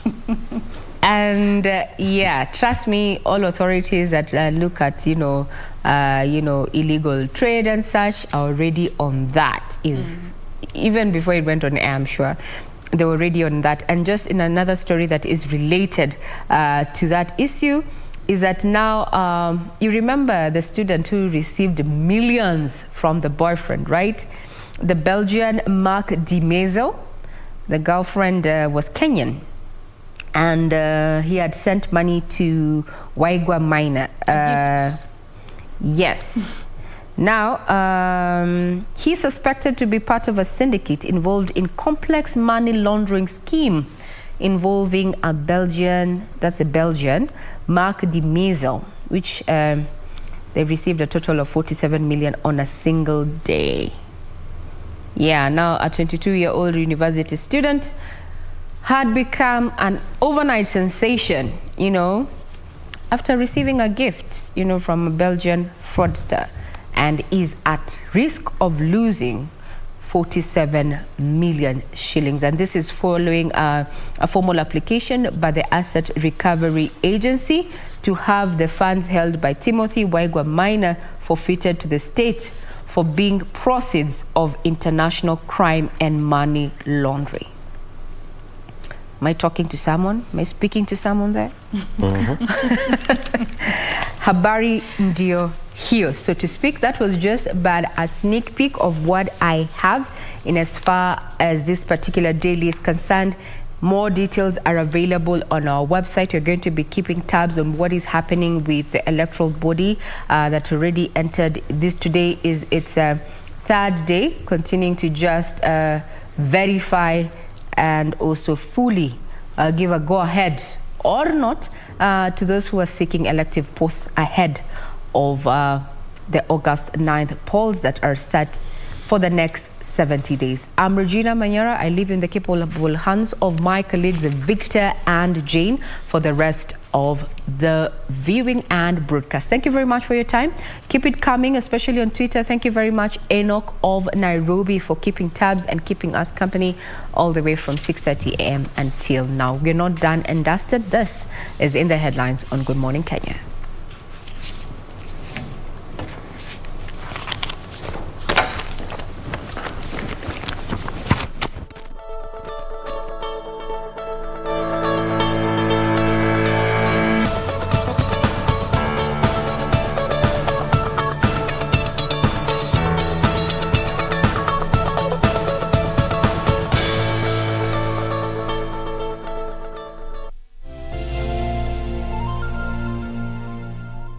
As campaign intensified for the upcoming general election, what does all this mean for you, the voter? What do the candidates have to offer? How prepared are agencies charged with the election process? Join John Kuria and Safina Chieng on Kenya Decides. This and every Tuesday from 10 p.m. on KBC Channel 1 as we unpack elections 2022 with a panel of various stakeholders. Make informed electoral decisions. Na kama hiyo ni njama ambayo mmepanga nyinyi wawili, wewe kama wamwonea imani sana, basi mtafutie sehemu nyingine ya kuishi. Huyo msichana wako atakunyonyora wewe pa kubaki supu. Chezea msichana college wewe. Siwezi kuwa na dada mwenye roho mbaya kama yako. Una nia nzuri wewe. Hoja mimi nimechoka kabisa kukuhurumia. It's none of your business. Achana na mimi. Tunataka nini kwangu? Mimi kuja kumwona mwanangu. Toa hivyo vitu.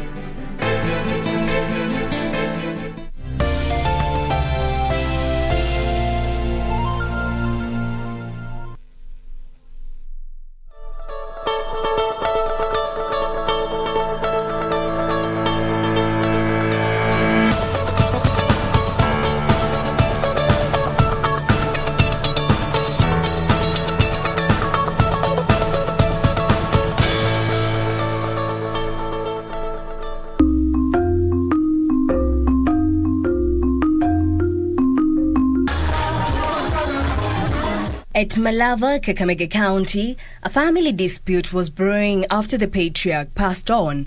Saulo Muchendo was the head of a polygamous family, and his body was picked up from the funeral home for burial. Muchendo's second family organized and oversaw the funeral arrangements.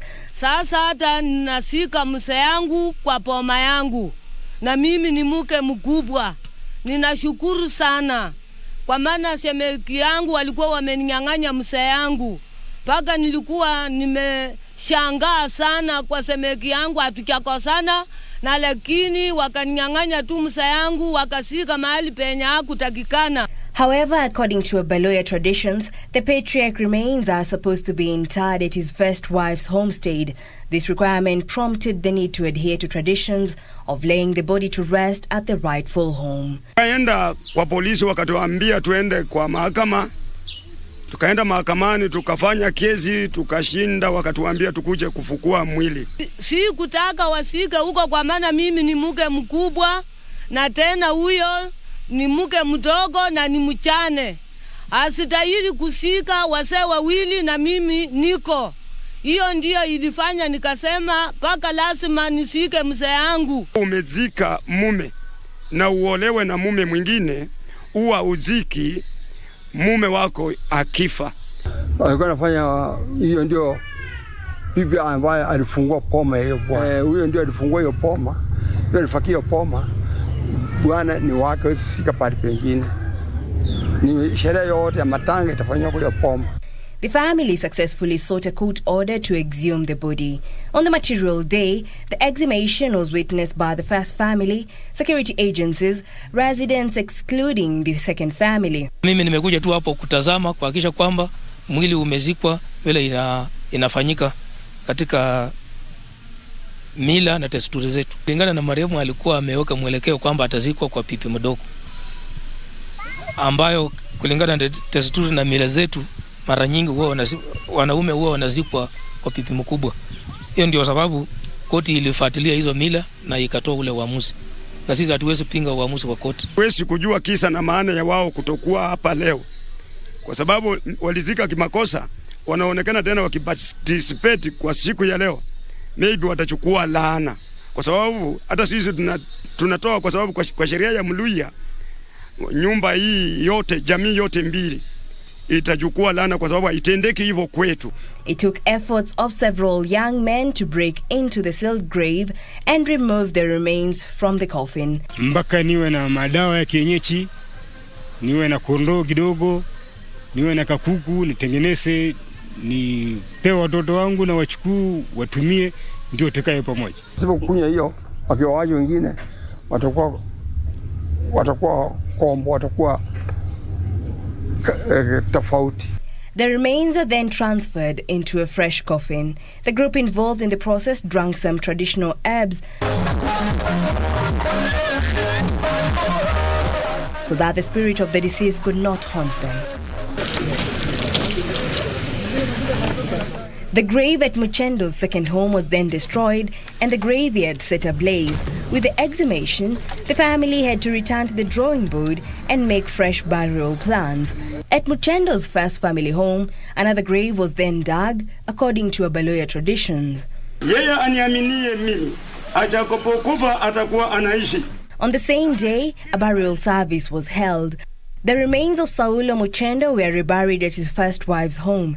A cockerel, sheep and a bull were then slaughtered to cleanse the family. Baada ya hapa kuna sherehe, kwa sababu unaona hapo wanakimbua, tutachinja kondo. So hii ni makosa walifanya hawa. Kuna kukula, kuna musiki leo tutasherekea, tena tutakuja kufanya ibada ile mzuri kabisa. In some cases after exhumation, the remains are returned to the mortuary, unlike in this situation. Tukimaliza tuwaache kwa amani, tuwache tu watoto wa boma hili wote kwa amani. A few weeks after the body was exhumed and reburied, both families come together and try to use alternative dispute resolution.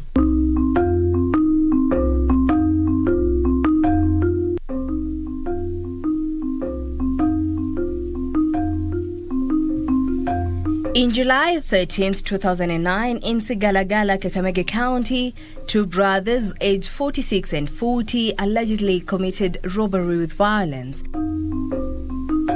2 years later, in 2011, they were sentenced to death, but upon appeal, the sentence was later reviewed. After serving 17 years in prison, the time has come for their release. When their relatives heard of their release, they started preparations to receive them and help them integrate into society. Nilisikia furaha sana. Hata nilifika hapa mapema saa 12 mimi niko kwa keti hapa. Sasa hivi nilisikia wamewaachiliwa. Tena mimi tena nimekuwa huko. Penye walikuwa wamefungwa hata mimi sasa nilikuwa tu kama mfungwa tena. At the prison, a send-off organized by the prison takes place.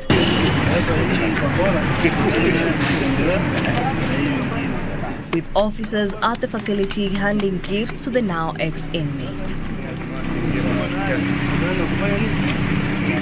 Wakati nimekuwa hapa nimejifunza theology, masomo ya Biblia, nimejifunza katika karakana la hapa, nimejifunza ufundi wa kuchomelea. Nimejifunzia tailoring nikiwa prison ya Maniani. Katika magereza nimejifunza mambo na Biblia, nimejifunza painting, hizo ndio vitu nimejifunza jela. The two brothers, Eric Ilusa and Oscar Shivaka, including another ex-convict, Adrian November, could barely hide their joy as they embarked on their journey home. Nashukuru Mungu kwa sababu Mungu amefungua milango ili ya kwamba nikaweza kurudia jamii yangu kwa sababu ya kesi ya kutumia nguvu, robbery with violence. Nikafungwa. Mimi pia nitawahimiza ya kwamba nimeokoka, nimebadilika, si yule waliona wakati mwingi. Kuachiliwa kwangu, wakati nilitoka nyumbani nilikuwa mtoto mdogo, lakini kwa saa hii nimeachiliwa, nimefurahia. Bila naenda nyumbani, najua jamii itanikaribisha vizuri, tutakaa nao vizuri, tutapanga vile hasa nitakuwa, kwa sababu ndarudi huko tofauti, sitakuwa venye nilikuanga hapo nyuma. In Hayega location, Ikolomani, a homecoming ceremony is held.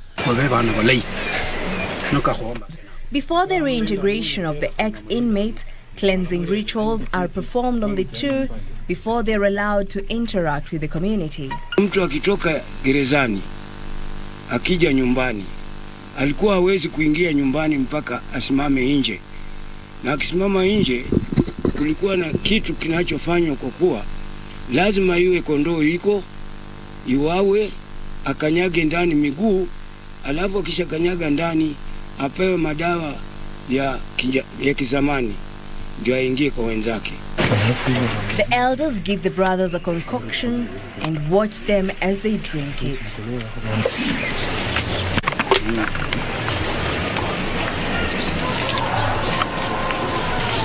After this, the elders ensure the brothers lick some ash-like substance wrapped in a piece of paper. Afterwards, they wash their hands with the remaining concoction, a brownish liquid in 2 plastic bottles. According to the elders, it is paramount that they undergo the cleansing ritual before they are allowed to interact with the community. Hata mtu akiwekwa kwa pingu peke yake, ni lazima matambiko ifanywe.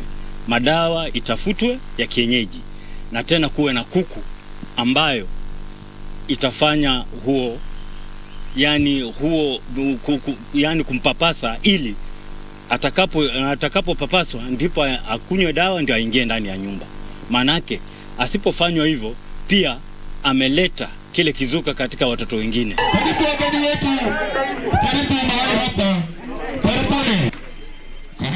To Pastor Crispinus Wafula, Ex-convicts experience a myriad of challenges when reintegrating into the society. Ni kitu cha maana sana familia ikiwa katika picture hii kwamba ikaweze kuwachukua. Ofula says the process of transition of ex-convicts from imprisonment into free society requires the involvement of prison authorities, ex-inmates' families, and victims in partnership with government and non-governmental actors. Tumekuchukua jukumu na wachungaji wenzangu ambao wako hapa na timu ya welfare, tukaweza kutembelea familia, kanisa, tukakutana na local administration ili tukaweze kushughulika shughuli hii ya kuweza wao kuenda katika kuachiliwa kwao. So community yote ikawea kwamba wanaenda. Nilivyokuja kama alikuwa hapa tangu miaka 18 afungwe. Zile nguo alizokuja nazo hana, viatu vile hata hatujui viko wapi. So sisi ndio tunashughulika ku make sure wamepata hizo vitu ambavyo wanahitaji kutoka nazo wakienda nyumbani, tunawapatia transport. Wengine tunawanunulia malazi wale ambao hawana mahali pa kulala. Alafu pia tukienda nyumbani tupate kuna changamoto, kuna wale ambao tunawasaidia ku identify mahali wanaweza fanya kazi. The integration of the two took an all-inclusive approach that also involved the church. The team offered psychological support and counsel on the reintegration process in society. Since their conviction, the family kept hope alive that their kin would one day come home, as they kept the share of their land to hand it over to them once they were freed. The two are now ready to integrate into the society. Wakishika walikuwa bado wadogo na kulingana kukawa msasi shamba huo na pima umri ya mtoto. Sasa mimi naona wamefika. Vile mimi natoka nao hapa sasa nitaenda kuonesha kile mtoto sehemu yako ndio hii, sehemu yako ndio hii. Na vile nimekupangia tupate wewe nyumba hapo iwe boma yako. Na nitarajia nikifika huko Mungu anijalie nipate mke mzuri mwenye ameokoka kama mimi, tuweze kuendelesha maisha yetu. Tutakaa nao vizuri, tutapanga vile hasa nitakuwa, kwa sababu ndarudi huko tofauti, sitakuwa venye nilikuanga hapo nyuma. Hata wenyewe wakiniona wataona niko tofauti. Reporting for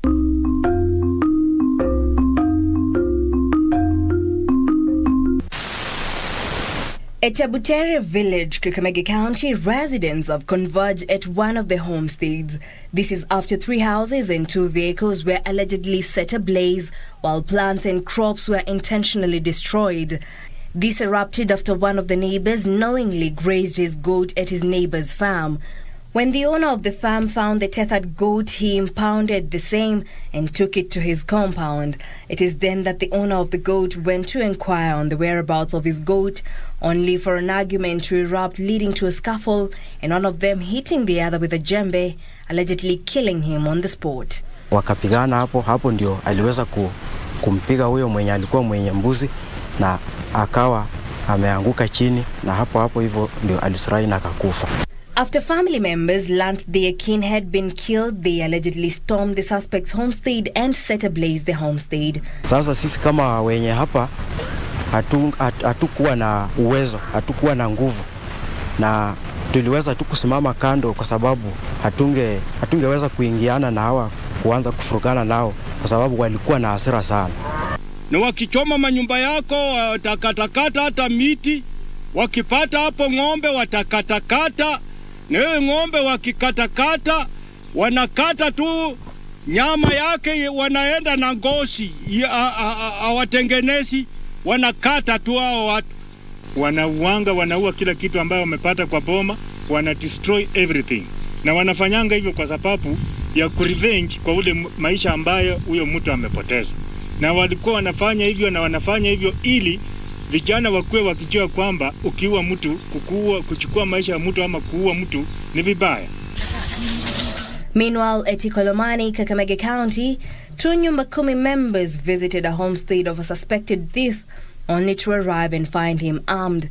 The suspect then hacked one of them to death, while the one who escaped alerted the neighbors, who then stormed his homestead and allegedly set the homestead ablaze. So the public came rowdy, and they went to the homestead of the suspect and they torched the house. According to elders, the practice of banishment from the community dubbed Kusola is invoked in the event one takes the life of another person, or they are considered murderers, which means they are seen as unclean, and as such they should not share any more meals with the rest of the community members, adding that the practice is meant to deter others from committing crime. Akiruti kukaa hapo hata kuwa na maisha yake itakuwa mafupi, yeye pia atawawa kwa panga, kwa sababu mwenye kuua kwa panga atawawa na panga. The elders add that in some situations, the suspect is forced to sell his land and the children advised to live with their uncles. Kwenda kama umeua bibi yake, sheria inasema ya kwamba wataenda kuishi uchombani, lakini hiyo shamba ni lazima wauze. In some instances, if the person who commits murder is caught, he can be killed by an angry mob on revenge mission. Kwa mkono, amwezi ruti mkakulia pamoja, paka ukuje uombe msamaha mbele ya wazee. Ukishaomba mbele ya wazee msamaha, wataleta dawa mtakunywa wote, alafu muendelee kushirikiana pamoja kama mandugu, kama hajakufa. Lakini ukipata ya kwamba wewe umekata ndugu yako, umemtoa damu, alafu unarudi unaanza kukula na yeye, tena utapata hiyo damu itamwandama. Ndio maana hata kwa Biblia vile Kaini aliua Abel, damu ya Abel ilianza kulia. Mungu akauliza, wapi ndugu yako? Kaini akasema sijui mahali haka. Akasema lazima uchunge ndugu yako. Ndio maana hata sisi Waluya tunasema ya kwamba maisha ya ndugu yako ni yako. The elders add that despite practicing Christianity, there are things the community must do traditionally. Individuals who participate in banishment from the community dubbed Kusola are cleansed by drinking herbs and keep watch to ensure the person who committed murder does not sneak back into the village. Anapeana tawa kwa wale ambao wamefanya hiyo solo, kuangalia hiyo poma, mtu asiruti tena.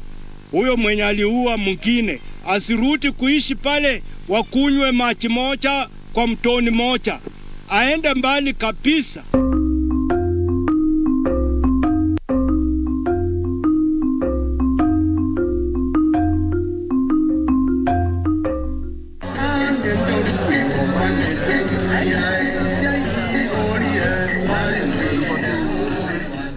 From childhood to adulthood, this group of no less than 300 came here 14 days ago to undergo the Kikuyu rite of passage, Irua, meaning circumcision, and are now living as young men, commonly referred to as Anake in the Kikuyu culture. Hii inafanyika tuseme kwa zile counties sana sana ambayo watu wetu wako, lakini inafanyika mpaka Mombasa, mpaka Lamu, mpaka huko Eldoret, huko Uasin Gishu. Hali wote watu wako wiko kwa sababu chama yetu imeenea mpaka huko. We take this process seriously because circumcision is always handled by men. That's why we insist on it. Hence, when we start the process, we always want to finish it accordingly, as we have done today. According to the elders under the auspices of Kiama, the culture is keen to ensure that boys need not only understand the rite of passage, but what is expected of them after the transition to adulthood. We always want them to know the role of a young man, what he is supposed to do at home besides education, because in school they learn subjects like math, geography, history, etc.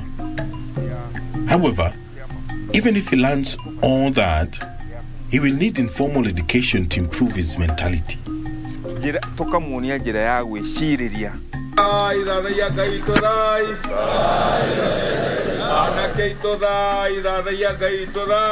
A Kikuyu elder is a God-fearing person, so we call upon God every day as we face Mount Kirinyaga, so we have also taught them those prayers.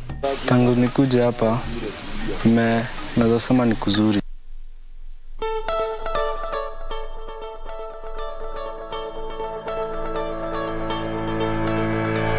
Sikilizaji, haya shikilia hapo chozi. Naam, barabara kabisa mtazamaji wa KBC Channel 1 mahali popote ulipo. Ni furaha iliyoje asubuhi ya leo ndani ya kipindi Good Morning Kenya, tukishirikiana na Radio Taifa ndani ya Zinga, ikiwa ni saa 2 na dakika 26 saa za Afrika Mashariki. Karibu kwenye kitengo chetu cha Gumzo Pevu, na studioni tuko naye makamu mwenyekiti wa chama cha Jubilee Mheshimiwa David Murathe, ambaye tutazungumza naye siasa za mwaka 2022, yale yote aliyofanya Rais Uhuru Kenyatta na anapoondoka tutarajie nini. Mimi ni mtangazaji wako, jina langu naitwa Rashid Momkondo na siko peke yangu. Na msikilizaji yuko na mimi hapa, nafahamika kama Mwajuma Ali, niite chozi la almasi. Na unaambia kwamba David Murathe aliingia bungeni kama mbunge wa Gatanga mwaka wa 97, na mwenendo wake kwa wengi unaonekana kuwa mkali tangia mwaka wa 82 hapo, na inasemekana ya kwamba alikuwa mmoja kati ya wanafunzi waliochangia vurugu ya kupindua serikali ya Rais Moi mwaka wa 82. Lakini msikilizaji, hayo yote ni yale yaliyopita. Kwa sasa hivi tunaganga yajayo na yale ambayo yatakuwa yanajiri, tukiangalia kwamba tunasogelea uchaguzi mkuu wa mwezi Agosti. Bila shaka mheshimiwa, asubuhi ya leo karibu sana ndani ya studio zetu za Radio Taifa. Ni mara ya kwanza umekuja hapa ndani na ni baraka kubwa sana kuona kiongozi mwenye haiba ya juu kama wewe. Karibu sana, jihisi huru. Kwanza kabisa poleni sana. Barabara hii ya Uhuru imefanya magari yamekuwa mengi sana. Ndio. Tumekuwa na ajali kidogo Thika Road. Magari yamesimama kwa muda wa 1 hour. Ilifaa nikuwe hapa 7:30. Ndio. Tumeingia 8:30. Ndio. So poleni kwa watazamaji, wasikilizaji wenu. Kwa kawaida sana si chelewa. Ndio. Lakini hata hivyo Waswahili wanasema chelewa ufike. Umechelewa lakini umefika, ama namna gani? No. Wanasemaga is better never than late. Better late than never. Sasa hiyo ni kizungu. Mimi nimesema Kiswahili. Karibu sana. Labda tu bila kupoteza nukta, sekunde wala dakika, Mheshimiwa David Murathe, kesho taifa la Kenya linasherehekea miaka 59 tangu tujipatie madaraka yetu. Unalipi la kuzungumza tangu tulipotoka na mahali tulipo? And by the way, hiyo itakuwa ndio sherehe ya mwisho ya Rais Uhuru Kenyatta, na ndio mmeona tuko na wageni wengi kutoka nchi za nje, na kuna wakati ya Jomo Kenyatta mwanzilishi wa taifa, kuna wakati ya Moi aliyekuwa rais wa pili, na tuna wakati wa tatu wa Mwai Kibaki. Awamu hii ya Rais Uhuru Kenyatta imekuwa ni awamu ya kutengeneza take off. Yani vile sasa mambo yalivyo, hii nchi ita take off. Ni kama ndege inapanda runway, lakini ikishapaa angani hakuna kurudi nyuma. Hii nchi sasa inaelekea kupaa. So tutakuwa huko kesho. Na by the way ndio sababu kuna air show. Air show ni ya kupaa angani. Ndio. Hii nchi tumetoka mbali. Na hii nchi tumetulia. Ukiangalia zile nchi ziko karibu na sisi, zimetuzingira, zote ziko na wasiwasi na matata. Somalia kuna vita, Ethiopia kuna vita, Sudan kuna vita, South Sudan, Rwanda, Burundi, DRC. Watu wapatie serikali ya Kenya na hasa Uhuru Kenyatta shukran kwa kutuliza nchi hii, na pia aliyefanya iwezekane ni aliyekuwa Prime Minister Raila Amolo Odinga. Tumekuwa na amani, tumekuwa na stability, utulivu, ili watu waweze kufanya kazi zao. Ndio unakuta hata kama kulikuwa na COVID, kumekuwa na janga la mambo mingi duniani, wakati huu nchi ya Kenya najua kuna shida, lakini sana sana watu wanaendelea kufanya mambo yao kwa amani. Ukitembea nchi zingine unasikia tu mlio wa risasi. Ukitembea kwingine unakuta mama kina watoto na mizigo wakitoroka kama refugees. Hii ndio nchi yenyewe haujasikia kuna watu ambao wametoroka kwenda kuwa refugee nchi zingine. Ni kwa sababu ya sera ambazo zimeunganisha taifa. Na haswa Rais Uhuru Kenyatta amesema angetaka kuacha hii nchi kama ni watu wameungana. Hataki kusikia kuna watu wametengwa. Hataki kusikia exclusion. Anataka watu wanasikia inclusion. Nakumbuka baada ya 2017 watu walikuwa wanasema labda wajitenge na nchi. Watu wa pwani walikuwa wanasema pwani si Kenya. Alafu tumefika kiwango ambapo sasa kila mtu, angalia kina Joho, angalia kila mtu ameingiana. Enda Mombasa saa hii uone yeye maendeleo iko. Kutoka airport, ingia Dongo Kundu, ingia highways, ingia Likoni, utakuta kuna the enabling environment ya kufanya kazi. Umemtaja kiongozi wa ODM Raila Odinga na vile vile umesema kwamba nchi inaendelea kupaa, inaelekea kupaa. Ulisema kwamba wewe na Wakikuyu wanaomsapoti Odinga mna jukumu la kuondoa propaganda iliyomchafulia Raila Odinga jina katika eneo la Mount Kenya katika chaguzi 3 kuu zilizopita. Je, Martha Karua ndio mojawapo wa juhudi zenu za kufanya hivyo? Martha Karua hajawahi mchongwano ya Raila. Sisi ndio tuliifanya hiyo. Kemodo, Mogoroki, sijui nini. Sasa sisi ndio tunaingia huko mashinani. Na the reason, ile sababu ilitufanya tukubali Raila akuwe the fifth, ni kwa sababu ya utulivu wake. Tumemwangalia haswa kutoka wakati ya Nyayo. Alifungwa na Nyayo miaka 9. Alafu akakuja akafanya na Nyayo. Nakumbuka ile kwa cooperation government ya NDP na KANU. Hata aliishia akiwa Secretary General. Wakafanya Kibaki tosha. Wakamhada. Bado akasema handshake na Kibaki. Wakafanya the coalition government. Ile ya nusu mkate, akawa prime minister. Tukamshinda 2013, tukamshinda 2017. Wakasema hawakubali matokeo, hata walisusia ile uchaguzi ya mara ya pili. That was in 2017 January.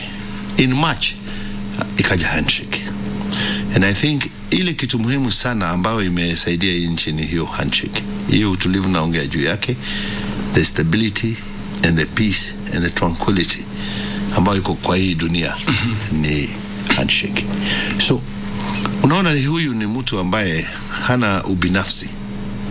Ni mtu ambaye anaangalia maslahi ya nchi.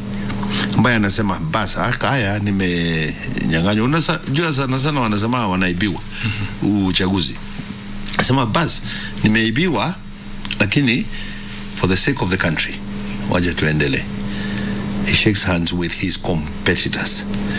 And right now we believe yule mtu ambaye ataweza kushikilia the transitional arrangement, because we are transiting from one era to the next era. We are transiting from the era of independence to the new era of the young people. Yule mtu ambaye atachunga na ataangalia kwamba tuko na what you call continuity in terms of the peace, the stability prevailing in this country, ni Raila Amolo Odinga. Hawa vijana ambao ni wapinzani wetu, historia yao ni YK92. Musalia Mudavadi tulikuwa na yeye university, alitoa university na Nyayo na Vincent Maitsi. Alikuwa kutoka university akaingia kuwa waziri. Amekuwa waziri miaka 30 plus. Alright? Ruto from 1992 is another 30 years. In fact, Musalia is older in government than Ruto. Ruto amekuwa serikalini tangu 1992, YK92. Alright? Sasa unashindwa, wamekuwa serikalini all these years na sasa wanakuja kuahidi watu mambo ambayo wangekuwa wanasaidia wananchi kutatua. Hiyo ndio shida ambayo tulio nayo. Tumeona jinsi wametenda kazi, na tunasema inahitaji mzee ambaye amekomaa, ambaye anachunga jamii, anachunga kina mama, anachunga watoto. Na tumefurahia sana sana sana. Amechagua mama kuwa naibu yake. Amechagua Madaraka kama suluhu wa Kenya. Bila shaka mtazamaji wa KBC Channel 1 kipindi Good Morning Kenya, na vile vile kwa wewe unayetusikiliza kupitia KBC Radio Taifa Sauti ya Mkenya, kipindi hewani ni Zinga, na studioni tuko naye makamu mwenyekiti wa chama cha Jubilee Mheshimiwa David Murathe, ambaye tunapiga naye siasa za mwaka 2022. Zaidi ya yote, je, ni nini alichofanya Rais Uhuru Kenyatta na tutarajie nini? Ameweza kuelezea mengi, lakini bado mchakato mzima unaendelea. Nikirudi kwako Mheshimiwa, mwaka wa 2013 ulicheza dori kubwa sana ya kuweza kuwaleta pamoja naibu Rais William Ruto na Rais Uhuru Kenyatta katika hatamu yao ya kwanza wakashinda. Hawa watu wamekuwa pamoja. Ni nini kiliharibika baina yao mpaka leo hii David Murathe hataki hata kusikia stories za Ruto? What happened? Hebu tupe kidogo. Sasa wewe unaniingilia. No. Ni kweli tulikaa, kuna PS anaitwa Njoroge, PS wa Kawi, PS wa Energy. Mimi, Ruto, Charles Keter na Joshua Kutuni, na tulikuwa tunaangalia jinsi makabila ambayo yalipigana 2007 yasiwahi kupigana tena. So tukamsihi Deputy President Ruto akubali waungane na Uhuru waende kwa hiyo uchaguzi. Ruto mwenyewe hakutaka hivyo, alikuwa anataka kusimama. Yule mtu alimsawishi asimame ni Joshua Kutuni, lakini tulichangia kwa sababu tulikusanya wazee wa Kalenjin, tukakusanya wazee wa Kikuyu, sisi tukaongelesha wa Kikuyu, tukaongelesha na yeye na watu yao wakaongelesha wazee wa Kalenjin, ndio wakakubaliana na tukahakikisha kwamba uchaguzi wa 2013, remember tulikuwa tumetoka ile post election violence, this was a peace dividend. Hii ilikuwa uchaguzi ya kuleta jamii ambazo zinazozana pamoja, na ndio sababu tukasema sio love affair, ilikuwa a necessity, ilikuwa necessary washikane. Lakini unajua sana sana kwa ndoa sio ya kulazimisha, yeah? Kama juzi Kalonzo alikuwa amesema you must make me your running mate, eh? Na nikamwambia Kalonzo is my friend. Nikamwambia ukisikia msichana akikwambia lazima unioe, toroka. Kwa sababu hujui amekuwekea kitu gani. Ama kwa lugha nyingine unaelewa. Sasa baada ya hiyo kushikana tukashinda hiyo uchaguzi, tukafanya serikali ya mhula wa kwanza. Ukiangalia hiyo serikali, walioteuliwa na naibu wa rais wote walikuwa wametoka mlengo wa kabla moja. Ikabidi sasa Mheshimiwa Uhuru Kenyatta awe ndiye anagawa mamlaka kwa hizo jamii zote zingine. Kapatia Wajaluo, kina Umamo, kapatia kina Balala, kapatia kina Wamalo, you know, na kina Eden wa Somali nini. Huyu jamaa watu wote yake ukiangalia orodha yake ya list yake, kina Chirchir, kina Kandi, ilikuwa jamii moja. Na ndio hapo maneno ikaanza kuwa, kwa vile walikuwa wamekubaliana 50-50 kwa serikali, na alichukua zile nono. Yeah? Alichukua wizara ya fedha, right? My good friend huyo ametolewa juzi, anaitwa nani? Aliyekuwa waziri wa fedha Henry Rotich. Akachukua mabarabara, akachukua kawi, akachukua kilimo, agriculture. Hata juzi nimeshangaa naongea maneno ya bei za kilimo na za fertilizer, na yeye ndiye amekuwa ameshikilia hiyo wizara. Lakini bwana Muradhi, kumradhi kwa kuweza kukuzuia, ukisema kwamba naibu rais William Ruto alichukua, wamaanisha nini? Kwa sababu tunajua anayeteua mawaziri nchini ni rais, na kama ile listi ya Ruto haikuwa vizuri, rais alikuwa na uwezo wa kusema kwamba hapa sipo.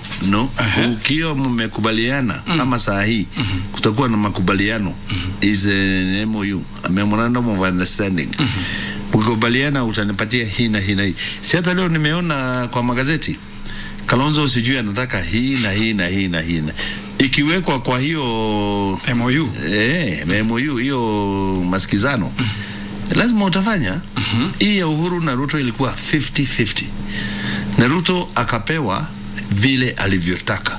Kwa sababu rais alituambia, sikizeni, I'll be the president. Let him take what he wants. Kaambia hizi zingine sana sana zile zinahusu watu wetu, ni vizuri tuangalie. Akasema hapana. Na by the way, Ruto brought 1.7 million votes. Tulileta 6 million. It was disproportionate. Alichukua serikali 4 times more than his contribution to the government. Anyway, kurudi kwa swali lako. Ndiyo. Muhula wa kwanza ulianza tabia mbaya ya uporaji. Ndio ukakuta mambo ya pipeline, ukakuta mambo ya Kenya Power, na ndio sana sana unaona hata gharama ya stima siku hizi ni Rais Uhuru anajaribu kurudisha. Tukashindwa la kufanya kwa sababu kwenda 2017 ni lazima tungeonyesha tuko bado pamoja. Na ukikumbuka msemo wa Jubilee ilikuwa tuko pamoja. Lakini after 2017 saa hii Jubilee ni mbele pamoja.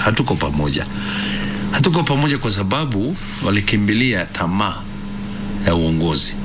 Na rais alikuwa anamwambia hii kitu ni relay, gojea nikuletee baton nikupatie. Akawa na haraka, akakuwa ni mtu ambaye sana sana alifanya parallel. Rais anaita parliamentary group meeting, kazi yake ni kudemobilize watu wasiende kwa PG. Ndio tukafika pahali hata tukachange leadership ya parliament. Kina Duale tukatoa kina Ichung'wa, tukaweka wale watu ambao watasaidia rais. In fact, yule mtu ambaye amesaidia rais kutawala awamu ya pili ni Raila Amolo Odinga, kwa sababu mlengo wa ODM ulikuja kusaidia tukapata the numbers. Na hawa sana sana unasikizaga wakisema wako na numbers zao zilikuwa za kupindua. If in fact they had numbers, wangefanya impeachment ya kutoa Rais Uhuru Kenyatta. Lakini kwa sababu ya numbers za Raila Odinga, in fact hii numbers za hawa tunaitaka za namba za simu, kwa sababu hakuna wakati tumeenda kupiga kura ambapo wamewahi kushinda mswada wa serikali. Lakini sana sana wale ambao wamesaidia serikali kushinda ni mlengo wa ODM. Na ndio saa hii unaona pahali tumefika, azimio la umoja la kuunganisha nchi, ndio saa hii imeshika. We have like 70 days or less. We have 2 months. Yes. June and July. Eti nimesikia ukizungumza kuhusu naibu kushikana na Rais Uhuru Kenyatta. Eti hii nimesoma mahali na ni wewe ndio ulikuwa umesema alikuwa ni mbadala. Ruto hakuwa the key idea ya kuwa naibu rais. Yule ambaye ilikuwa awe naibu rais ilikuwa ni Eugene Wamalwa. Hata ukiangalia, by the way, when we went to launch TNA, the keynote speaker alikuwa Eugene Wamalwa. Sawa, ilikuwa awe Eugene Wamalwa katika uchaguzi wa 2013. Yes. Na pia William Ruto ilikuwa anataka kujiuzulu, alafu pia bado yakapangwa kwamba Eugene Wamalwa pia achukue nafasi hiyo baada ya kutoelewana kwa sababu ya handshake. Haya, baada ya hapo pia rais pia akawa anatumaini kwamba atajiuzulu, lakini sasa Ruto hakujiuzulu. Hebu tunaomba tu hiyo kutujuza vizuri, sababu hayo maneno yametoka kwako na sisi imetupata by surprise. No. Hao watu hawana haya. Unakuta mtu ambaye hasikizani na mkubwa yake, alafu hata mkubwa yake mwenyewe anamwambia I am asking you to resign, na wewe unasema hapana, mimi nimechaguliwa. Wacha nikwambie, hakuna deputy ambaye anachaguliwa. Hata kama ni deputy governor ama yule mtu anachaguliwa ni governor. On the presidential ticket, hakuna deputy president anayechaguliwa na wananchi. Yule anachaguliwa ni nani? Ni candidate, ni president. Sasa huyo mtu anadandia, anasema ati amechaguliwa. Kwa hivyo hawezi kuwa, lakini ni katiba yetu. Katiba yetu iko na shida hapa na pale, na tunaiheshimu. Lakini ndivyo uliona executive order number 1 ilimng'oa mamlaka yote ikaenda kwa Matiang'i, kwa sababu kazi haikuwa inafanyika. Kazi ilikuwa kama kuna kitu kinazorota, kinachelewa, memos. Wakati president alitoa executive order number 1, alitoa mamlaka kwa deputy, akapeleka kwa Matiang'i. Hawa watu walikuwa na mpangilio. Ma-PSs wanakutana on Monday, ma-CSs wanakutana on Tuesday, wanakubaliana kila kitu. Wewe kwa nini barabara ime slow down? Ni kwa sababu huyu mwenye stima hajaweka. Na wewe kwa nini haujatoa hiyo vikingi ya stima? Ni kwa sababu huyu PS wa fedha hawajanipatia pesa. Hakuna memos. Watu wanaongea hapo kwa meza hiyo maneno na wakitoka hapo wanapelekea mawaziri. Waziri wakitoka hapo wakienda Ikulu, it is a 1 hour meeting, kwa sababu kila kitu imesha. Mbeleni unajua serikali ilikuwa ni memo from this minister to the PS to the other co-PS in the other ministry. Kazi ikaendelea smoothly, because kabla ya hayo kila waziri, kila PS, kila mjumbe walikuwa wote wanaenda Karen kwa deputy president. Sasa ikafahamika kwamba hii kazi haiwezi kuendelea namna hiyo. Ni lazima tukue na coordination. Ndio sababu nakuta Matiang'i amekuwa the minister in charge of coordination of national government programs. Na ndio unasikia deputy president akilia kwamba kazi yake ilichukuliwa. Na unajua hata Harambee House Annex is directly opposite the office of the president. Meaning ilikuwa rahisi, akitaka kitu anavuka tu barabara. Unanielewa? Hata rais mwenyewe alikuwa anavuka barabara, anaenda Harambee House Annex. Lakini wakati aliangezia akafocus na uchaguzi wa 2022, bas rais akaona huyu mtu hana time ya kuzingatia yale tuliambia wananchi wa Kenya, the pledges, the manifesto. Wacha nitafute watu ambao naweza kufanya kazi na hawa ili nitimize ahadi zangu kwa wananchi. That is why the team has worked so well. In fact, my friend, let me tell you, if you look at the development after the handshake and before the handshake, you get a shock. Kawaida kama markets, they did 7 between 2013 and 2017. Between after the handshake to date, they have done 58 markets. Chaka, Nairobi, Mudhurwa. Angalia ile hospitali imefanywa hapa Nairobi, 17. In every sub county there is a level 3, level 4 hospital. Kenyatta is decongested. All right? Those hospitals are equipped. Ziko na kila kitu. Hii Nairobi uangalia, enda Mudhurwa, enda Mukuru. It is motorable. Watu wanatembea. All right? Hiyo mambo yote imefanyika after the handshake. kwa sababu ya the peace. Labda tu nikirukia tu kidogo, licha ya kura zake hizo 1.7 million, wewe ndio ambaye uliwashawishi hawa watu kuja pamoja, licha ya kwamba Eugene Wamalwa ndio ambaye alikuwa ni pendekezo. Je, wewe unaweza kusema kwamba ulifeli kuwaleta hawa watu pamoja? No. Tuliwaambia unakumbuka kulikuwa na hiyo kesi ya ICC.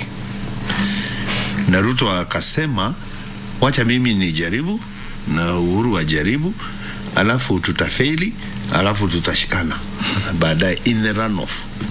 That was the game for Ruto.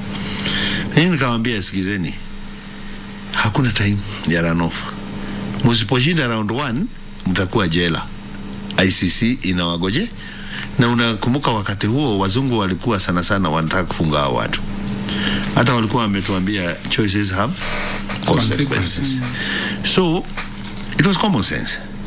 Kwa hivyo wakati walikubaliana kwamba Eugene a step down, na Ruto awe ndiye mgombea mwenza, ilikuwa a peace deal, ilikuwa ya kuleta watu pamoja. Na unakumbuka that was the most peaceful election, kwa sababu sana wale watu wanaozozana, wale watu wanaopigana ni wale karibiana, neighbors. Haiwezekani Mkikuyu atoke huku aende akapigana na Mjaluo Lake Victoria. Haiwezekani Mjaluo aende akapigana na Wakamba ama Wamasai ama Wataveta. So we agreed that election was about peace, and we did it. 2017 was also by and largely peaceful. Now 2022 will be the most peaceful election in this country ever. Bila shaka mtazamaji wa KBC Channel 1, ikiwa hivi sasa ni saa 3 bado dakika 7, saa 3 kamili taarifa ya habari, alafu tutarudi tena kwenye mzunguko wa pili. Ndani ya studio tuko naye makamu mwenyekiti wa Jubilee Mheshimiwa David Murathe, ambaye ni furaha iliyoje asubuhi leo yuko ndani ya zinga, na tunapiga siasa kwenda mbele nikiwa na chozi la almasi. Asante sana Caroline Mrambo, nasema kwamba unafuatilia kipindi na unapenda jinsi mtiririko unavyoshuka. Nikirudi kwako David Murathe mheshimiwa, kabla kwenda kwenye taarifa ya habari ya saa 3. Yeah. Nizungumzie swala la Kalonzo Musyoka kidogo, siasa za sasa. Umemtaja hapo nyuma, nikasema wacha kuna mahali tu nitakushika. Sasa Kalonzo Musyoka umenukuliwa ukisema kwamba hata yeye akisimama urais hata athiri Raila Odinga kivyovyote. Lakini swali ni hili mheshimiwa, mbona mnamngangania mara mwatuma watu mara hii? Kwani kuna nini? Si yeye hana maana, si mumwache, mbona bado mumfuata? No. Siasa ni perception. Ukambani tayari tuko na numbers. Tuko na Ngilu, tuko na Kibwana, tuko na kina Musila, tuko kina Waita. Kuna watu ambao wana mobilize. Lakini mwenye Ukambani ni Kalonzo Musyoka. Tuambiane ukweli. Kalonzo Musyoka ndiye mwenyewe alisema anaingia Azimio bila ushawishi wote. He said he's coming to support Raila for the third time unconditionally. Nakumbuka kuna wakati alikuwa amesema I have to be stupid to support Raila a third time. But it is only a fool who does not change his mind. So akatangaza huko Jakaranda kwamba amekubali kusupport Raila Amolo Odinga unconditionally. That is the key word, for the third time. Sasa Kalonzo akiingia Ukambani is locked. You're looking at 800 to 1 million votes. The reason we are saying it doesn't matter if he wants to run or not is because we believe we'll more than make up for it in Mount Kenya. Mount Kenya, the basket is about 6 million. We had a lot of apathy. Tulikuwa watu sio kama watajitokeza kupiga kura, kwa sababu ilikuwa hawana candidate. Wakati tulitangaza Martha Wangari Karua, she has excited the ticket. She has energized that ticket. My own sisters who were telling me they will not vote are telling me they will be on the queues at 4 a.m. Simply because of Martha effect. Hata sijui baba na mama ama nini, lakini nakwambia Mount Kenya, if we are going to do 60-40, the minimum tutapata Mount Kenya ni 4 million. So ile milioni moja itatoka kwa Kalonzo, kwa hesabu zetu will be more than made up in Mount Kenya. Okay.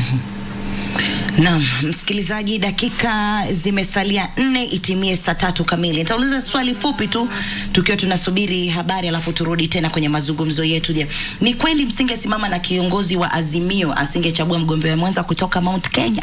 Sio lazima. Hata nimeshasema hii kitu ya Kalenjin akimaliza Kikuyu nachukua, Kikuyu akimaliza Kalenjin nachukua, ni kama table tennis. Kwani ni ping pong? Sisi tumesema hapana, ni wakati ya jamii zingine kupata hii kitu. Lakini zile hesabu za ushindi ambazo tulipiga was informed by the choice ya UDA. UDA walichagua Rigathi Gachagua.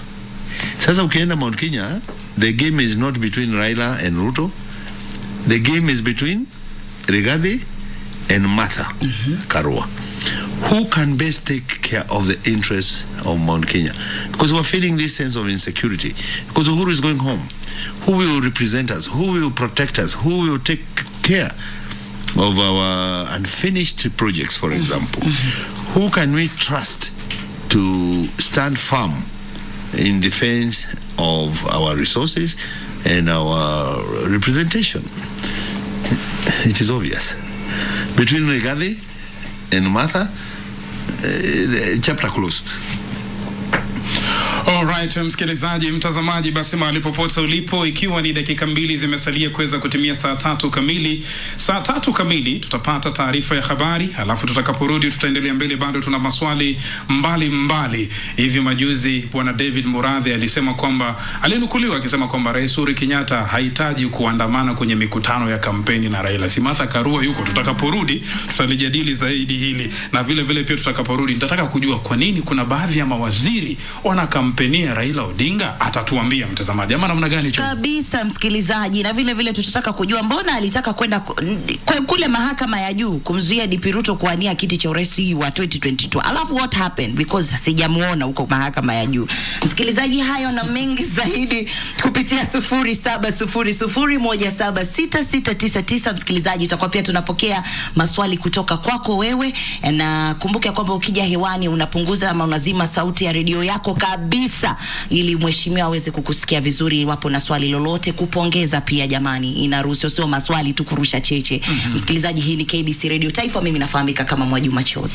Bila shaka mtazamaji, kumbuka ni kipindi ambacho pia kinakujia moja kwa moja kupitia runinga ya kitaifa KBC Channel 1, na vile vile pia ndani ya mpango mzima wa Good Morning Kenya. Na leo Chozi na Regina Manyara wote wamevalia manjano, sijui kunani. Saa 3 bado dakika 1, Martin Kingasi ya taarifa ya habari, alafu tutakaporudi tutakuwa tunarudi kwenye awamu ya mwisho. Asante sana John Jacob Kiori, unasema kwamba unafuatilia kipindi. Asante sana mtazamaji, kumbuka hii ni KBC Channel 1 na kipindi ni Good Morning Kenya. Upande wetu ni Zinga Radio Taifa, Rashid Momkondo na waitwaje? Mwajuma Ali.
Reggae nice and it take ya. No matter watching news can know we're no safer. Mama, don't you cry. Big man, dry your eyes. Hey, what's wrong? What's wrong? Every day we got go fight. I think it's best that you forgive me. Yeah, this is for my sisters. Hold your head high, still got priceless energy.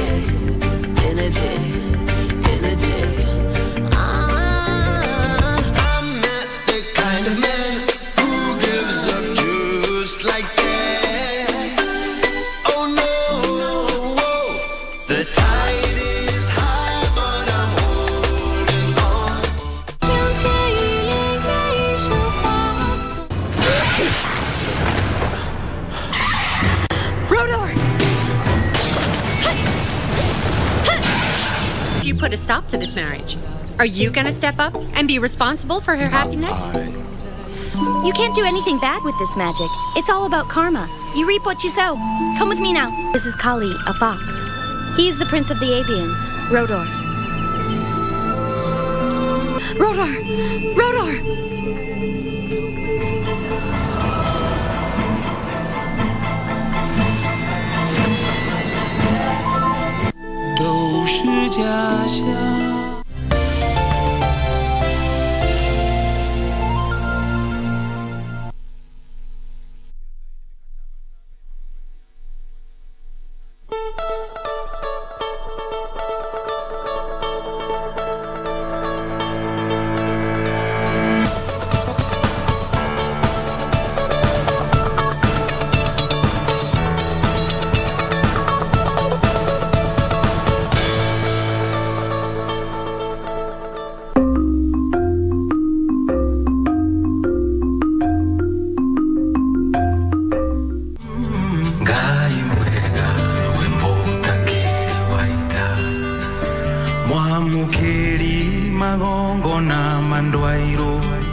Bright and early in Karen, Nairobi County, at a shrine, a selection of Kikuyu elders with ranks of Adhamaki, also known as rulers or leaders, Atonyi, alias advisors of morality, cultural issues among others, converge at the shrine for prayers ahead of the Maturanguru coronation.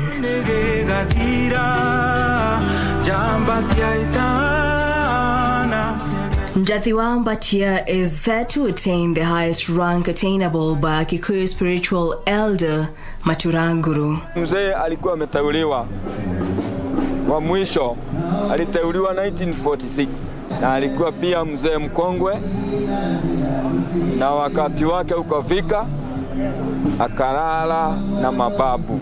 Tumempatia heshima, tukamuinua kutoka chama ya Matadhi ile mimi niko, tukampatia Maturanguru. Utoiture na profi waku na niguo wamukire mahoya maito thai dathaiya ngai thai. Once the group complete prayers,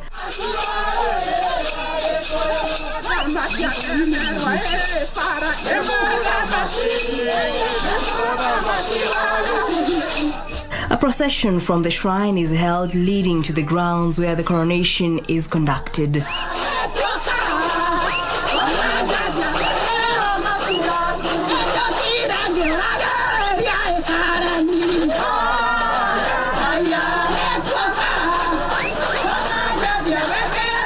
The ceremony is filled with pomp and color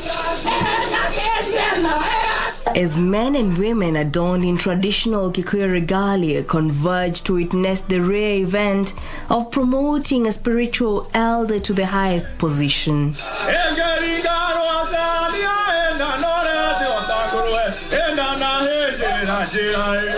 Yule anapitia katika gazi zote za wale wa Kikuyu wa kitamaduni ya Ukikuyu. Amepita hizo ngazi zote. Alikuwa mzee wa Matadhi. Accompanied by elders known as Adhamaki, Njathiwambatia is presented to the audience ahead of the ceremony.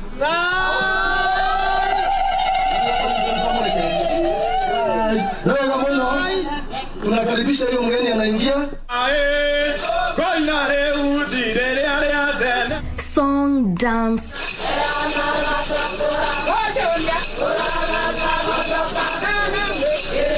and ululation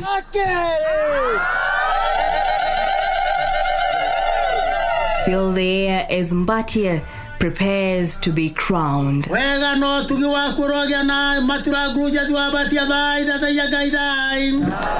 The The soon-to-be anointed Maturanguru will transition from a group of elders known as Matadhi.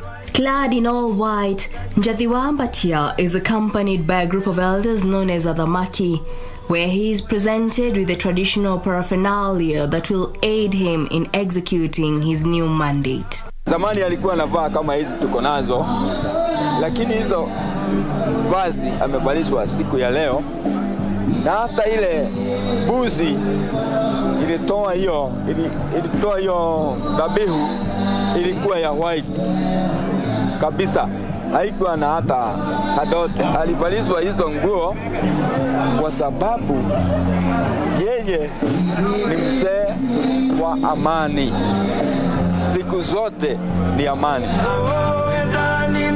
He is adorned in a white cloak, gifted a white stool, a staff, and a white flower whisk, and crowned as Maturanguru. Roakana! Narwagata narwa Maturanguru jaba! Leo newega Maturanguru lewe na mathaga mothe maria abatairie. Alipewa hii ya kubariki, alipewa kitu inaitwa modhegi.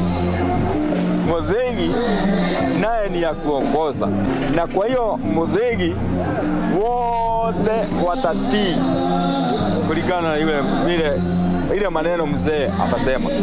Sisi zote tutanyenyekea kwa hiyo modhegi. Alikalia kiti ya jungwa. Hiyo jungwa ni kuonyesha ya kwamba amefika kiwango atakuwa akipatiana maneno ama akiongea akiwa amekaa chini, mzee wa imani.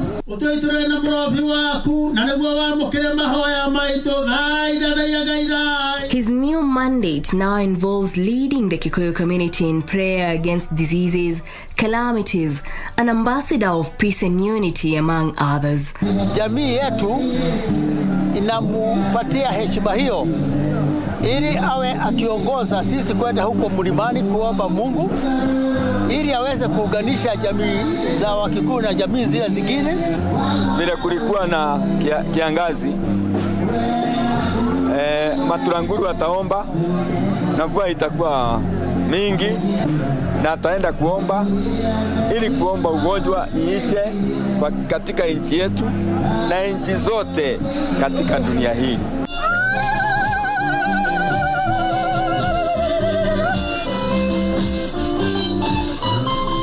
On his part, Maturanguru Njathiwambatia was elated over his new role after completing the rites of passage of the Kikuyu man, namely Hako. That is the rite of passage when a man is introduced to other men. Degwa, the rite of passage after one marries. Horio, this is after a man's first child gets married. Matadhi, who is an elder, to his new position. Today I feel very elated. It feels like I've been reborn. I will lead a team to Mount Kenya for prayers. We've been there severally and will head back to pray for the country as well as the COVID-19 pandemic. In the past, people used to pray.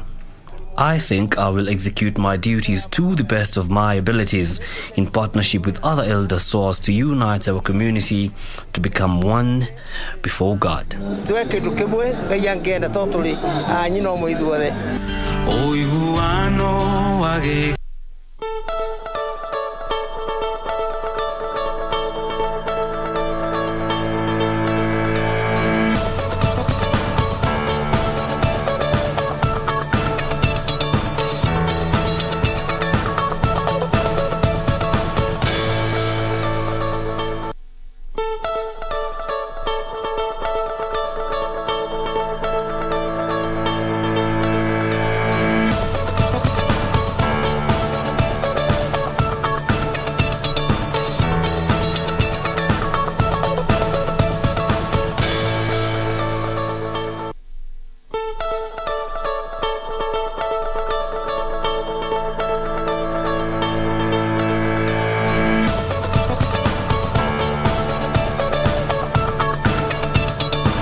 na zilizo sahihi.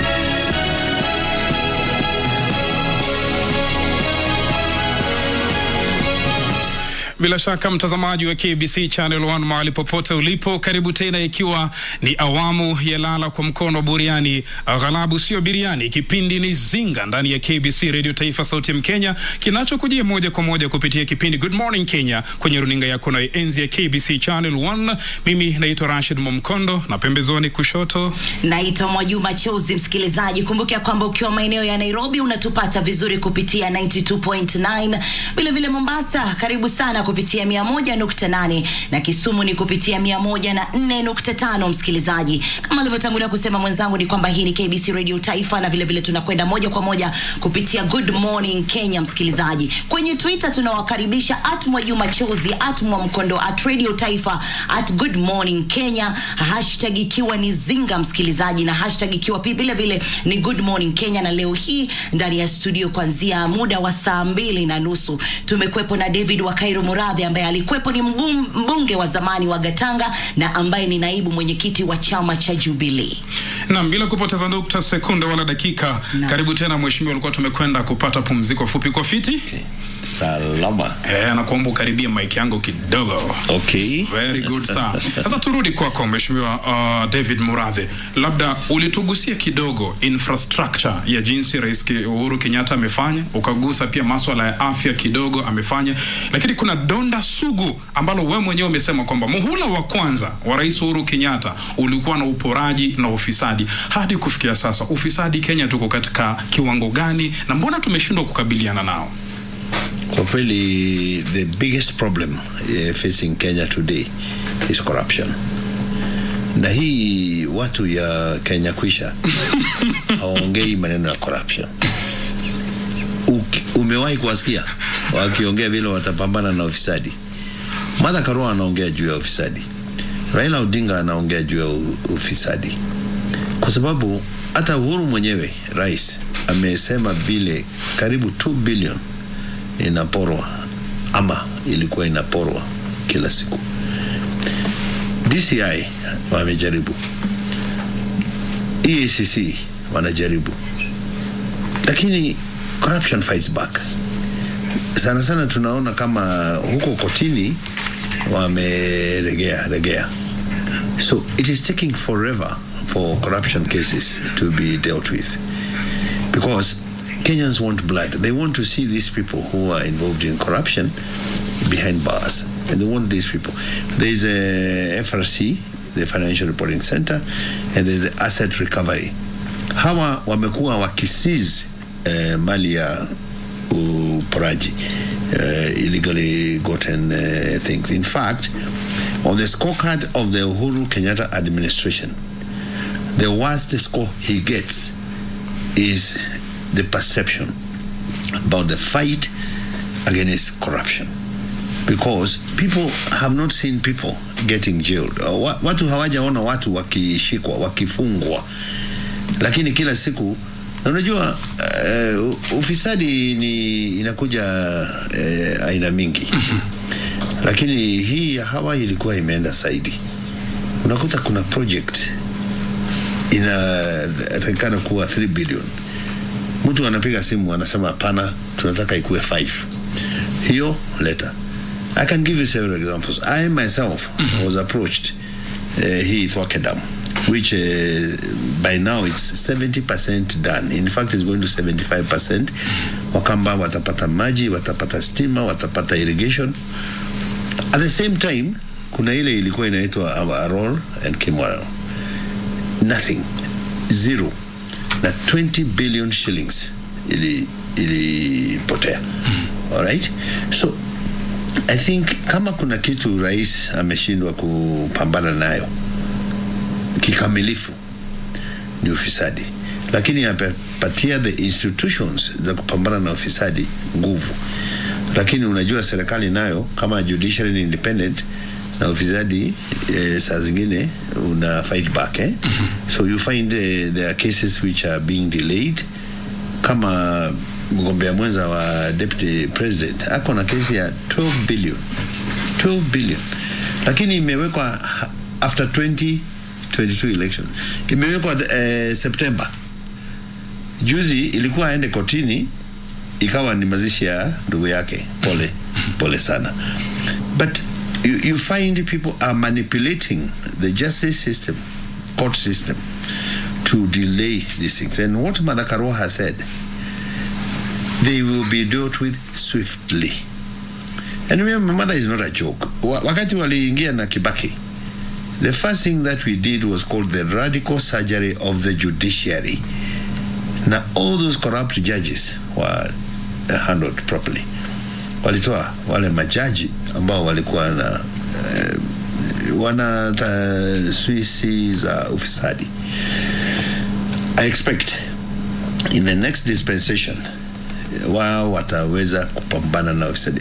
Ile kitu inazuia maendeleo Kenya hii, kwa sababu hata hii mipango yote, hata hii mikopo yote na nini, ikiwa hii pesa yote itaingia mifuko ya watu, haitaenda kwa manufaa ya wananchi. Ndio sababu hakuna haja ya kukopa. Na Uhuru mwenyewe amekuwa akisema tunakopa kujenga, sio kukula. You know, there's borrowing for infrastructure development na kuna ile ya consumption. Ya Uhuru ilikuwa ya kujenga. Lakini unakuta hao watu ya Kenya Kwisha wengine, Mheshimiwa, mbona umekazana na Kenya Kwisha? Wacha twende. Mbona umekazana na Kenya Kwisha? Kenya Kwisha ni Kenya Kwisha. Watu wakichagua Kenya Kwisha, Kenya imekwisha. Kwa hivyo hatuwezi kusema ati ni Kenya kwanza. Kenya kwanza ni nini? Hawa wenyewe walipinga BBI. Walipinga BBI, wao ndio wa kwanza wa kusema wataweka prime minister. Musalia Mudavadi amepewa nini? Amepewa waziri mkuu, the chief minister coordinating the others. Hiyo kitu ingeingia kwa BBI. Hiyo kitu ingetengeneza a prime minister who is head of the government, and you have a president who is the head of state. The only reason walikuwa wanapinga BBI, walikuwa wanatuambia ni kwamba BBI inagawana viti, alafu wao wenyewe ndio wamekuja kugawana hizo viti. Hata kabla ya Raila promise Kalonzo hiyo kiti, tayari mgombea mwenza Ruto alikuwa ametangaza atapatia Musalia Mudavadi. So what was it that they didn't want in BBI? It is the representation which you wanted to equalize, and the rationalization of resources, resource allocation. Mount Kenya was going to gain so much, but because they are haters, they don't like Mount Kenya. Anyway, I don't want to go there. Today, wacha tusiongee siasa. Today tuongee vile umeniuliza in terms of infrastructure development. This government, this president. Na mheshimiwa ni mjanja, ushapiga siasa alafu naepa. No. This president, this government has achieved more in terms of power penetration than all the previous 4 administrations combined. Hii nasikia rural electrification, last mile. All right? This government has done more road than any other administration since independence. Mzungu alikuwa na kilomita 1,000, Kenyatta 2,000, Moi 3,000, Kibaki 4,000. Hawa hii imefanya 10,000. This is a government which has done more than all the previous 4 administrations combined. Sawa, watu wanasema tumekopa sana, lakini barabara ukijenga itarudiwa tena. Siko. We are doing 7 minutes from here, hapa kwenu, Museum Hill, to the airport. It used to take us 2 hours on the expressway. Watu wanapiga nduru ati misplaced priorities. Do you know how much time and money? We were losing 30 million shillings an hour on the road. Kwa hiyo traffic jam. Hata si leo nimechelewa. Hii Thika Road. 25 lanes. Imagine hii lane mbili.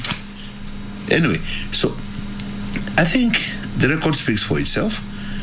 I think when the history of this administration is written, people will appreciate what the president has done for this country. Kabla kumpisha mwenzangu Chozi, labda pia tumshirikishe msikilizaji. Mheshimiwa Murathe, kuna mmoja hapa kwenye ukurasa wetu wa Facebook KBC Radio Taifa Sauti ya Mkenya anauliza swali, anaitwa Nyolei KE. Tunaomba kujua kuhusishwa kwake na sakata ya KEMSA. Alafu vile vile pia tunataka kujua kama kweli anadai Eugene Wamalwa alikuwa best than Ruto, mbona hawakumuadvise Raila amchukue kama running mate?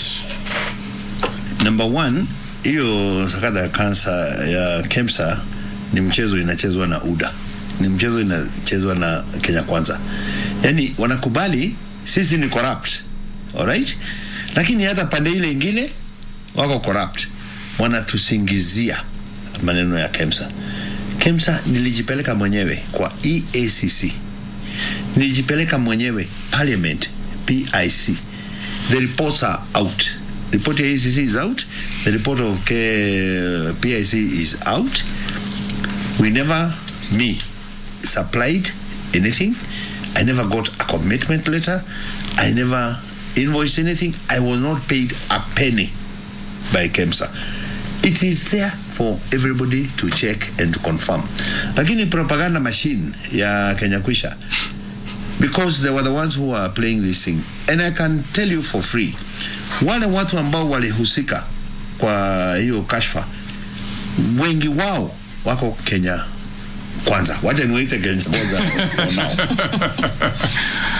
Kampuni inaitwa Shop and Buy ni Sakaja, anayewania kiti ya Nairobi. Kampuni inaitwa Puma ni Mary Wambui ambaye ndiye chair wa election board ya UDA. Alright? Speaker mwenyewe wa Senate 237 million. Alright? Bibi ya Ruto, Karesha Industries, hiyo report iko kwa Kenya Gazette, imetolewa. Have you shared this with the DCI? No, it is in the Kenya Gazette. You know, the EACC are required to publish the results of their investigations every time they do it. In that, and I'll bring it to you, usome watangazaji, wasikilizaji wako na watazamaji. Nitakuletea leo, today. I'm calling Mwanda Joka now. Akutumie hiyo Kenya Gazette. Kenya Gazette is the official gazette of the Republic of Kenya. All those companies, together with their owners, kina Talam na wengine, they are there. Alright? None from our side is involved in the KEMSA haste. Wanaita COVID billionaires, eh? But let me tell you, because they are fighting this imaginary, they are saying they don't want to fight corruption. So they say, okay, we admit we are corrupt, because they don't deny. But even the other side is corrupt. Unajua kitu uongo ikisemwa sana sana inashika.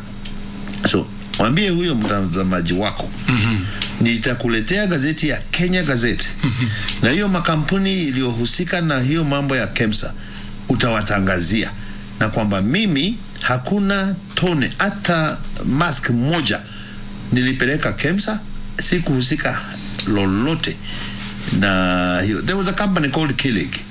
Kilig known to me, wakaniambia nikuwe guarantor kwa sababu walikuwa wamepewa commitment letter ya kupeleka hizo vitu. And by the way, walipeleka lakini mpaka sasa hawajalipwa. I guaranteed them to the manufacturers because they know me, and I was telling them, look, ukipata commitment letter ya an organization like KEMSA, I can guarantee you will be paid. So you deliver. That's the nearest I ever came close to that business. But I never delivered a handkerchief. I never invoiced anything. I never got paid anything. I have no clue about what happened. But we know the reports are out about who are the COVID billionaires of KEMSA. And they are all Kenya Kwanza. Yeah. Okay. Mwezi wa Septemba ulidai ya kwamba kampeni za Ruto uliziita premature campaigns ndizo chanzo cha migogoro ama damu chafu kati yake yeye na Rais Uhuru Kenyatta. Na ukasema ya kwamba rais yuko tayari kumfanyia Ruto kampeni zake mwaka huu. Labda hiyo nia ilipotelea wapi? Haya, hilo ni swali la kwanza. Tukizungumzia hayo mambo ya kampeni, ni kwamba IEBC juzi imetangaza rasmi ya kwamba watu sasa hivi wanaweza wakaanza kampeni rasmi Je, wewe kama mwendani wake Rais Uhuru Kenyatta atakuwepo pale ni vipi? The president will not campaign for anybody. Why? And is the chairman of Azimio Council. The council brings together all the 26 partner parties. He chairs it as a guarantor of the things that are agreed in that council. I'm actually the vice chair of the Azimio Council. I'm the vice chair of the Azimio NEC, apart from being the vice chair of Jubilee Party. But he's the head of state, and he has to rise above this petty competition. He's not on the ballot. Rais hayuko kwa ballot. All right? Now we have candidates. Wale ambao wanatakikana kwenda kufanya campaign ni Raila Amolo Odinga na Madaraka, ni William Samoei Ruto na Rigathi Gachagua. Rais anakujia wapi? Hawezi kuona rais juu ya kanta ama ya ati akifanya siasa. No. Let the best man win. His job as the head of state ni ku guarantee a peaceful, free and fair election. Na yule atashinda atamkabidhi the sword. Unajua ukikabidhiwa hii sword ya uongozi ni ile imewekwa kwa Bible. You're even allowed to use it to slaughter people. Because inasemekana ni afadhali mtu mmoja akufe ukijali maslahi ya 50 million Kenyans. You understand? So you don't expect the president. Lakini wakati anazunguka akienda kufungua Voi, Mwatate, Loitoktok Road, akikuta watu barabarani, the president has pronounced himself about his choice of his preferred choice. All right? Atawaambia wa Davida, atawaambia nasikiza, mimi ninajua Ruto sana na ninajua Raila Amolo Odinga sana. Katikati ya hawa wawili ningewasihi ni afadhali mchague Raila badala ya Ruto. Na sababu zake. He has his reasons for preferring Raila to Ruto. He had said yangu 10 ya Ruto 10. Lakini sisi vile tumeona wameserve Uhuru akiwa president 10 na Ruto akiwa deputy 10. Kwa sababu hii presidency is like a pair. It is actually, there is no difference between the president and the deputy. So wameserve, kila mtu ameserve 10. Ruto akiingia saa hii asabu ingine 10, atakuwa ameserve 20. Sasa ile nia ambayo ulisema ya Septemba, leo tu ni mwezi gani tu hapa, juzi tu, ile nia ya kwamba ataka kampenia Ruto sasa imepotelea wapi? Sio mimi nilisema, yeye ndiye alisema. Yeye ndiye alisema munipatie alafu mimi na twende kazi.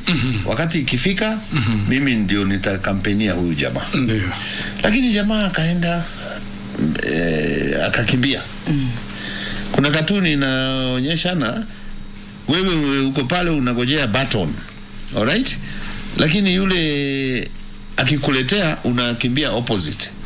Sijui kama umewahi kuona hiyo katuni.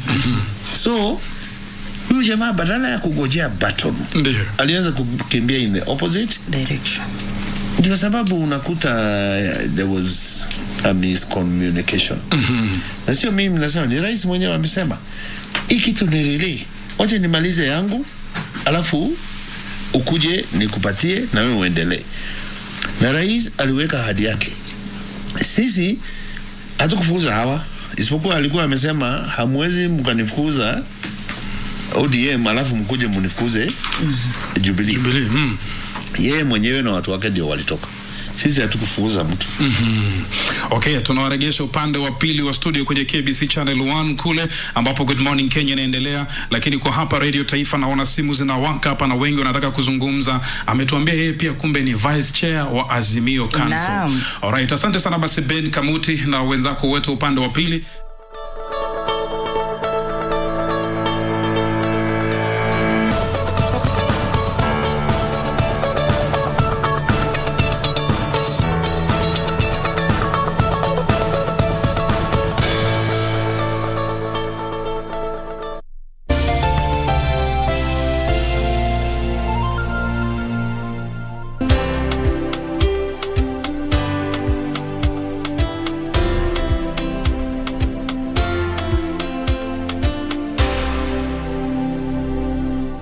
Kupata lazima nishike kama skiza tune yako. Bonyeza *811 *962 hash. Lazima nishike mapema. Nisiposhika hii simu mapema utakasirika. Unajua mimi nikiwa mtu ya marathon najua niko na experience kabisa. Niko na experience. If you don't hurry, you will not break the record. Okay, wacha nishike hii simu. Kupata lazima nishike, bonyeza *811 *962 hash. *811 *962 hash.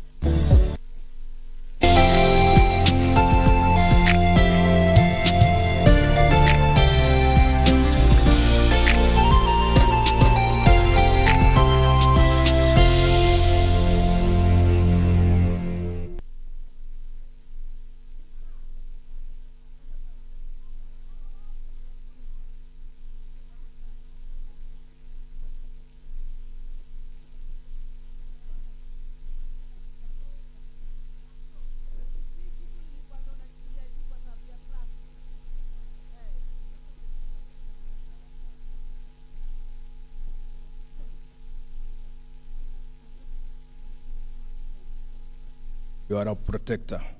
Shower us with your grace. We bless you as you bless us, Jehovah. We thank you for our skin. It's our prayer that you will give us more wisdom as members of the board, that we do the oversight.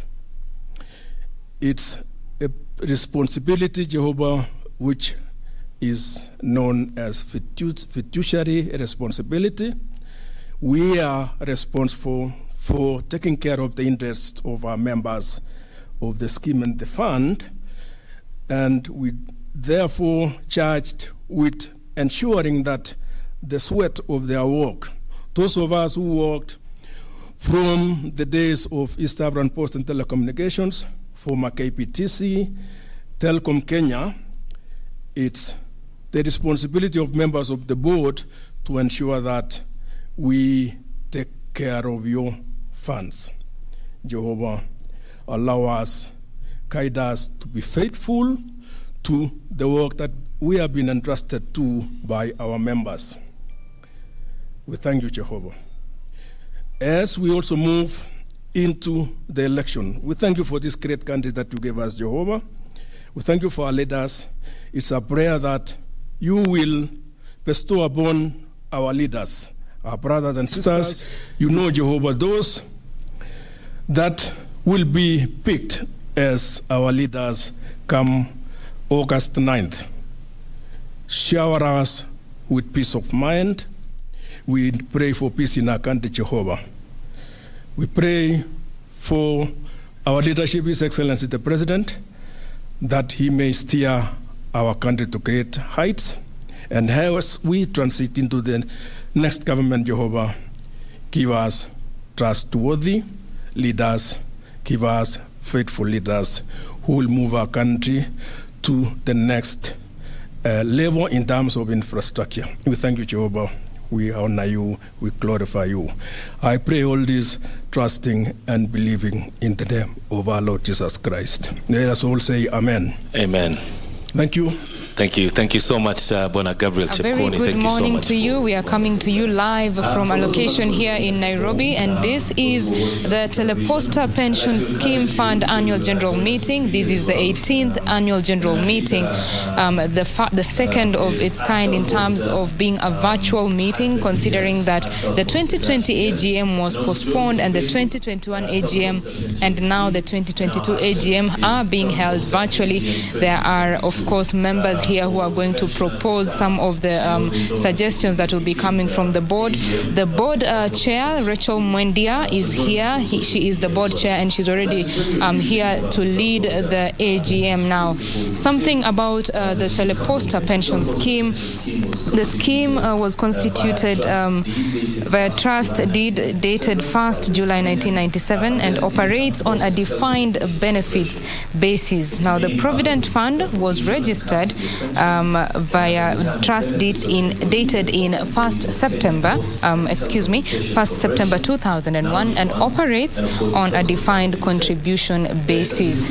Now, the scheme fund was closed to new entrants and to future accrual of benefits with effect from 30th of November 2007, and the membership of the fund is comprised of deferred members and pensioners. Deferred members are ex-employees who left the service of the employer on or before the 30th of November 2007, while pensioners are retired employees or dependents of former employees who died while in the service or in retirement. Now, the Board of Trustees of Teleposta Pension Scheme has put in place checks and balances that ensure that scheme funds are accurately collected, invested, and reported appropriately through timely management accounts, annual audited financial statements, actuarial valuations, and financial projections, of course, including the AGM that is happening today. And just some of the agenda that will be dealt with during this meeting include the confirmation of minutes of the annual general meeting held in 2021, as well as a report on recent changes in the retirement benefits sector, which of course affect how the pension scheme is going to be run. Another agenda on the table is the report on Teleposta Pension Scheme and Teleposta Provident Fund Administration, as well as the presentation of audited accounts for 2020-2021 and a report on the investments to date. That is just some of the things that will be looked at during this AGM, but the AGM is officially starting now. We hand you over for the AGM to continue. Do remember that we are at a location in Nairobi. This is a virtual meeting. Some of the members who are here are just here to propose and accept some of the things that are being proposed during this meeting. We now hand you over to continue with the proceedings of the AGM. 2005, as well as the market conduct guidelines. The minimum agenda today, shall include the opening remarks, a confirmation of the minutes of the AGM that was held in 2021, report on the recent changes in the retirement benefit sector, report on Teleposta Pension Scheme as presented to you by the administrator, presentations of the financial statements for the year ended 2021, and report on investments, remuneration of trustees, and the last agenda item shall be members' questions and answers. Thank you, members.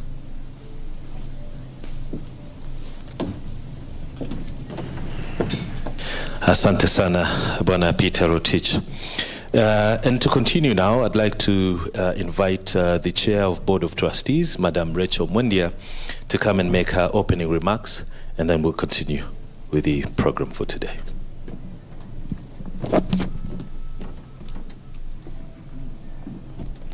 Thank you.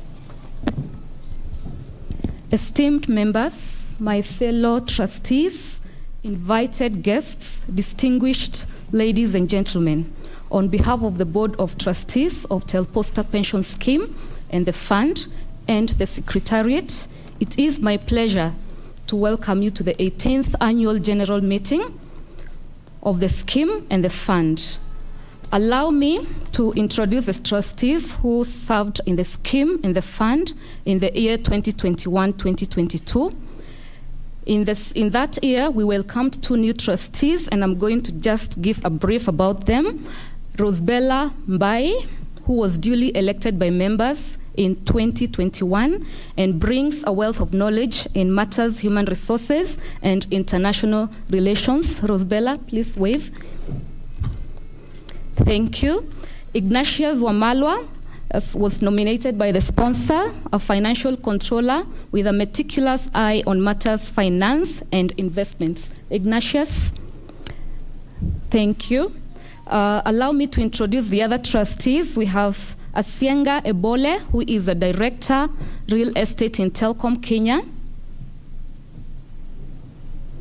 We have Julius Cheption, who is the chief strategy officer at Telcom Kenya. Gabriel Chepkwon is a pensioner and member elected. We have Manuel Deleco, member elected. We have Wangeshi Gishuki, Director Legal and the legal advisor to the scheme. Thank you very much. Allow me to introduce our guests today.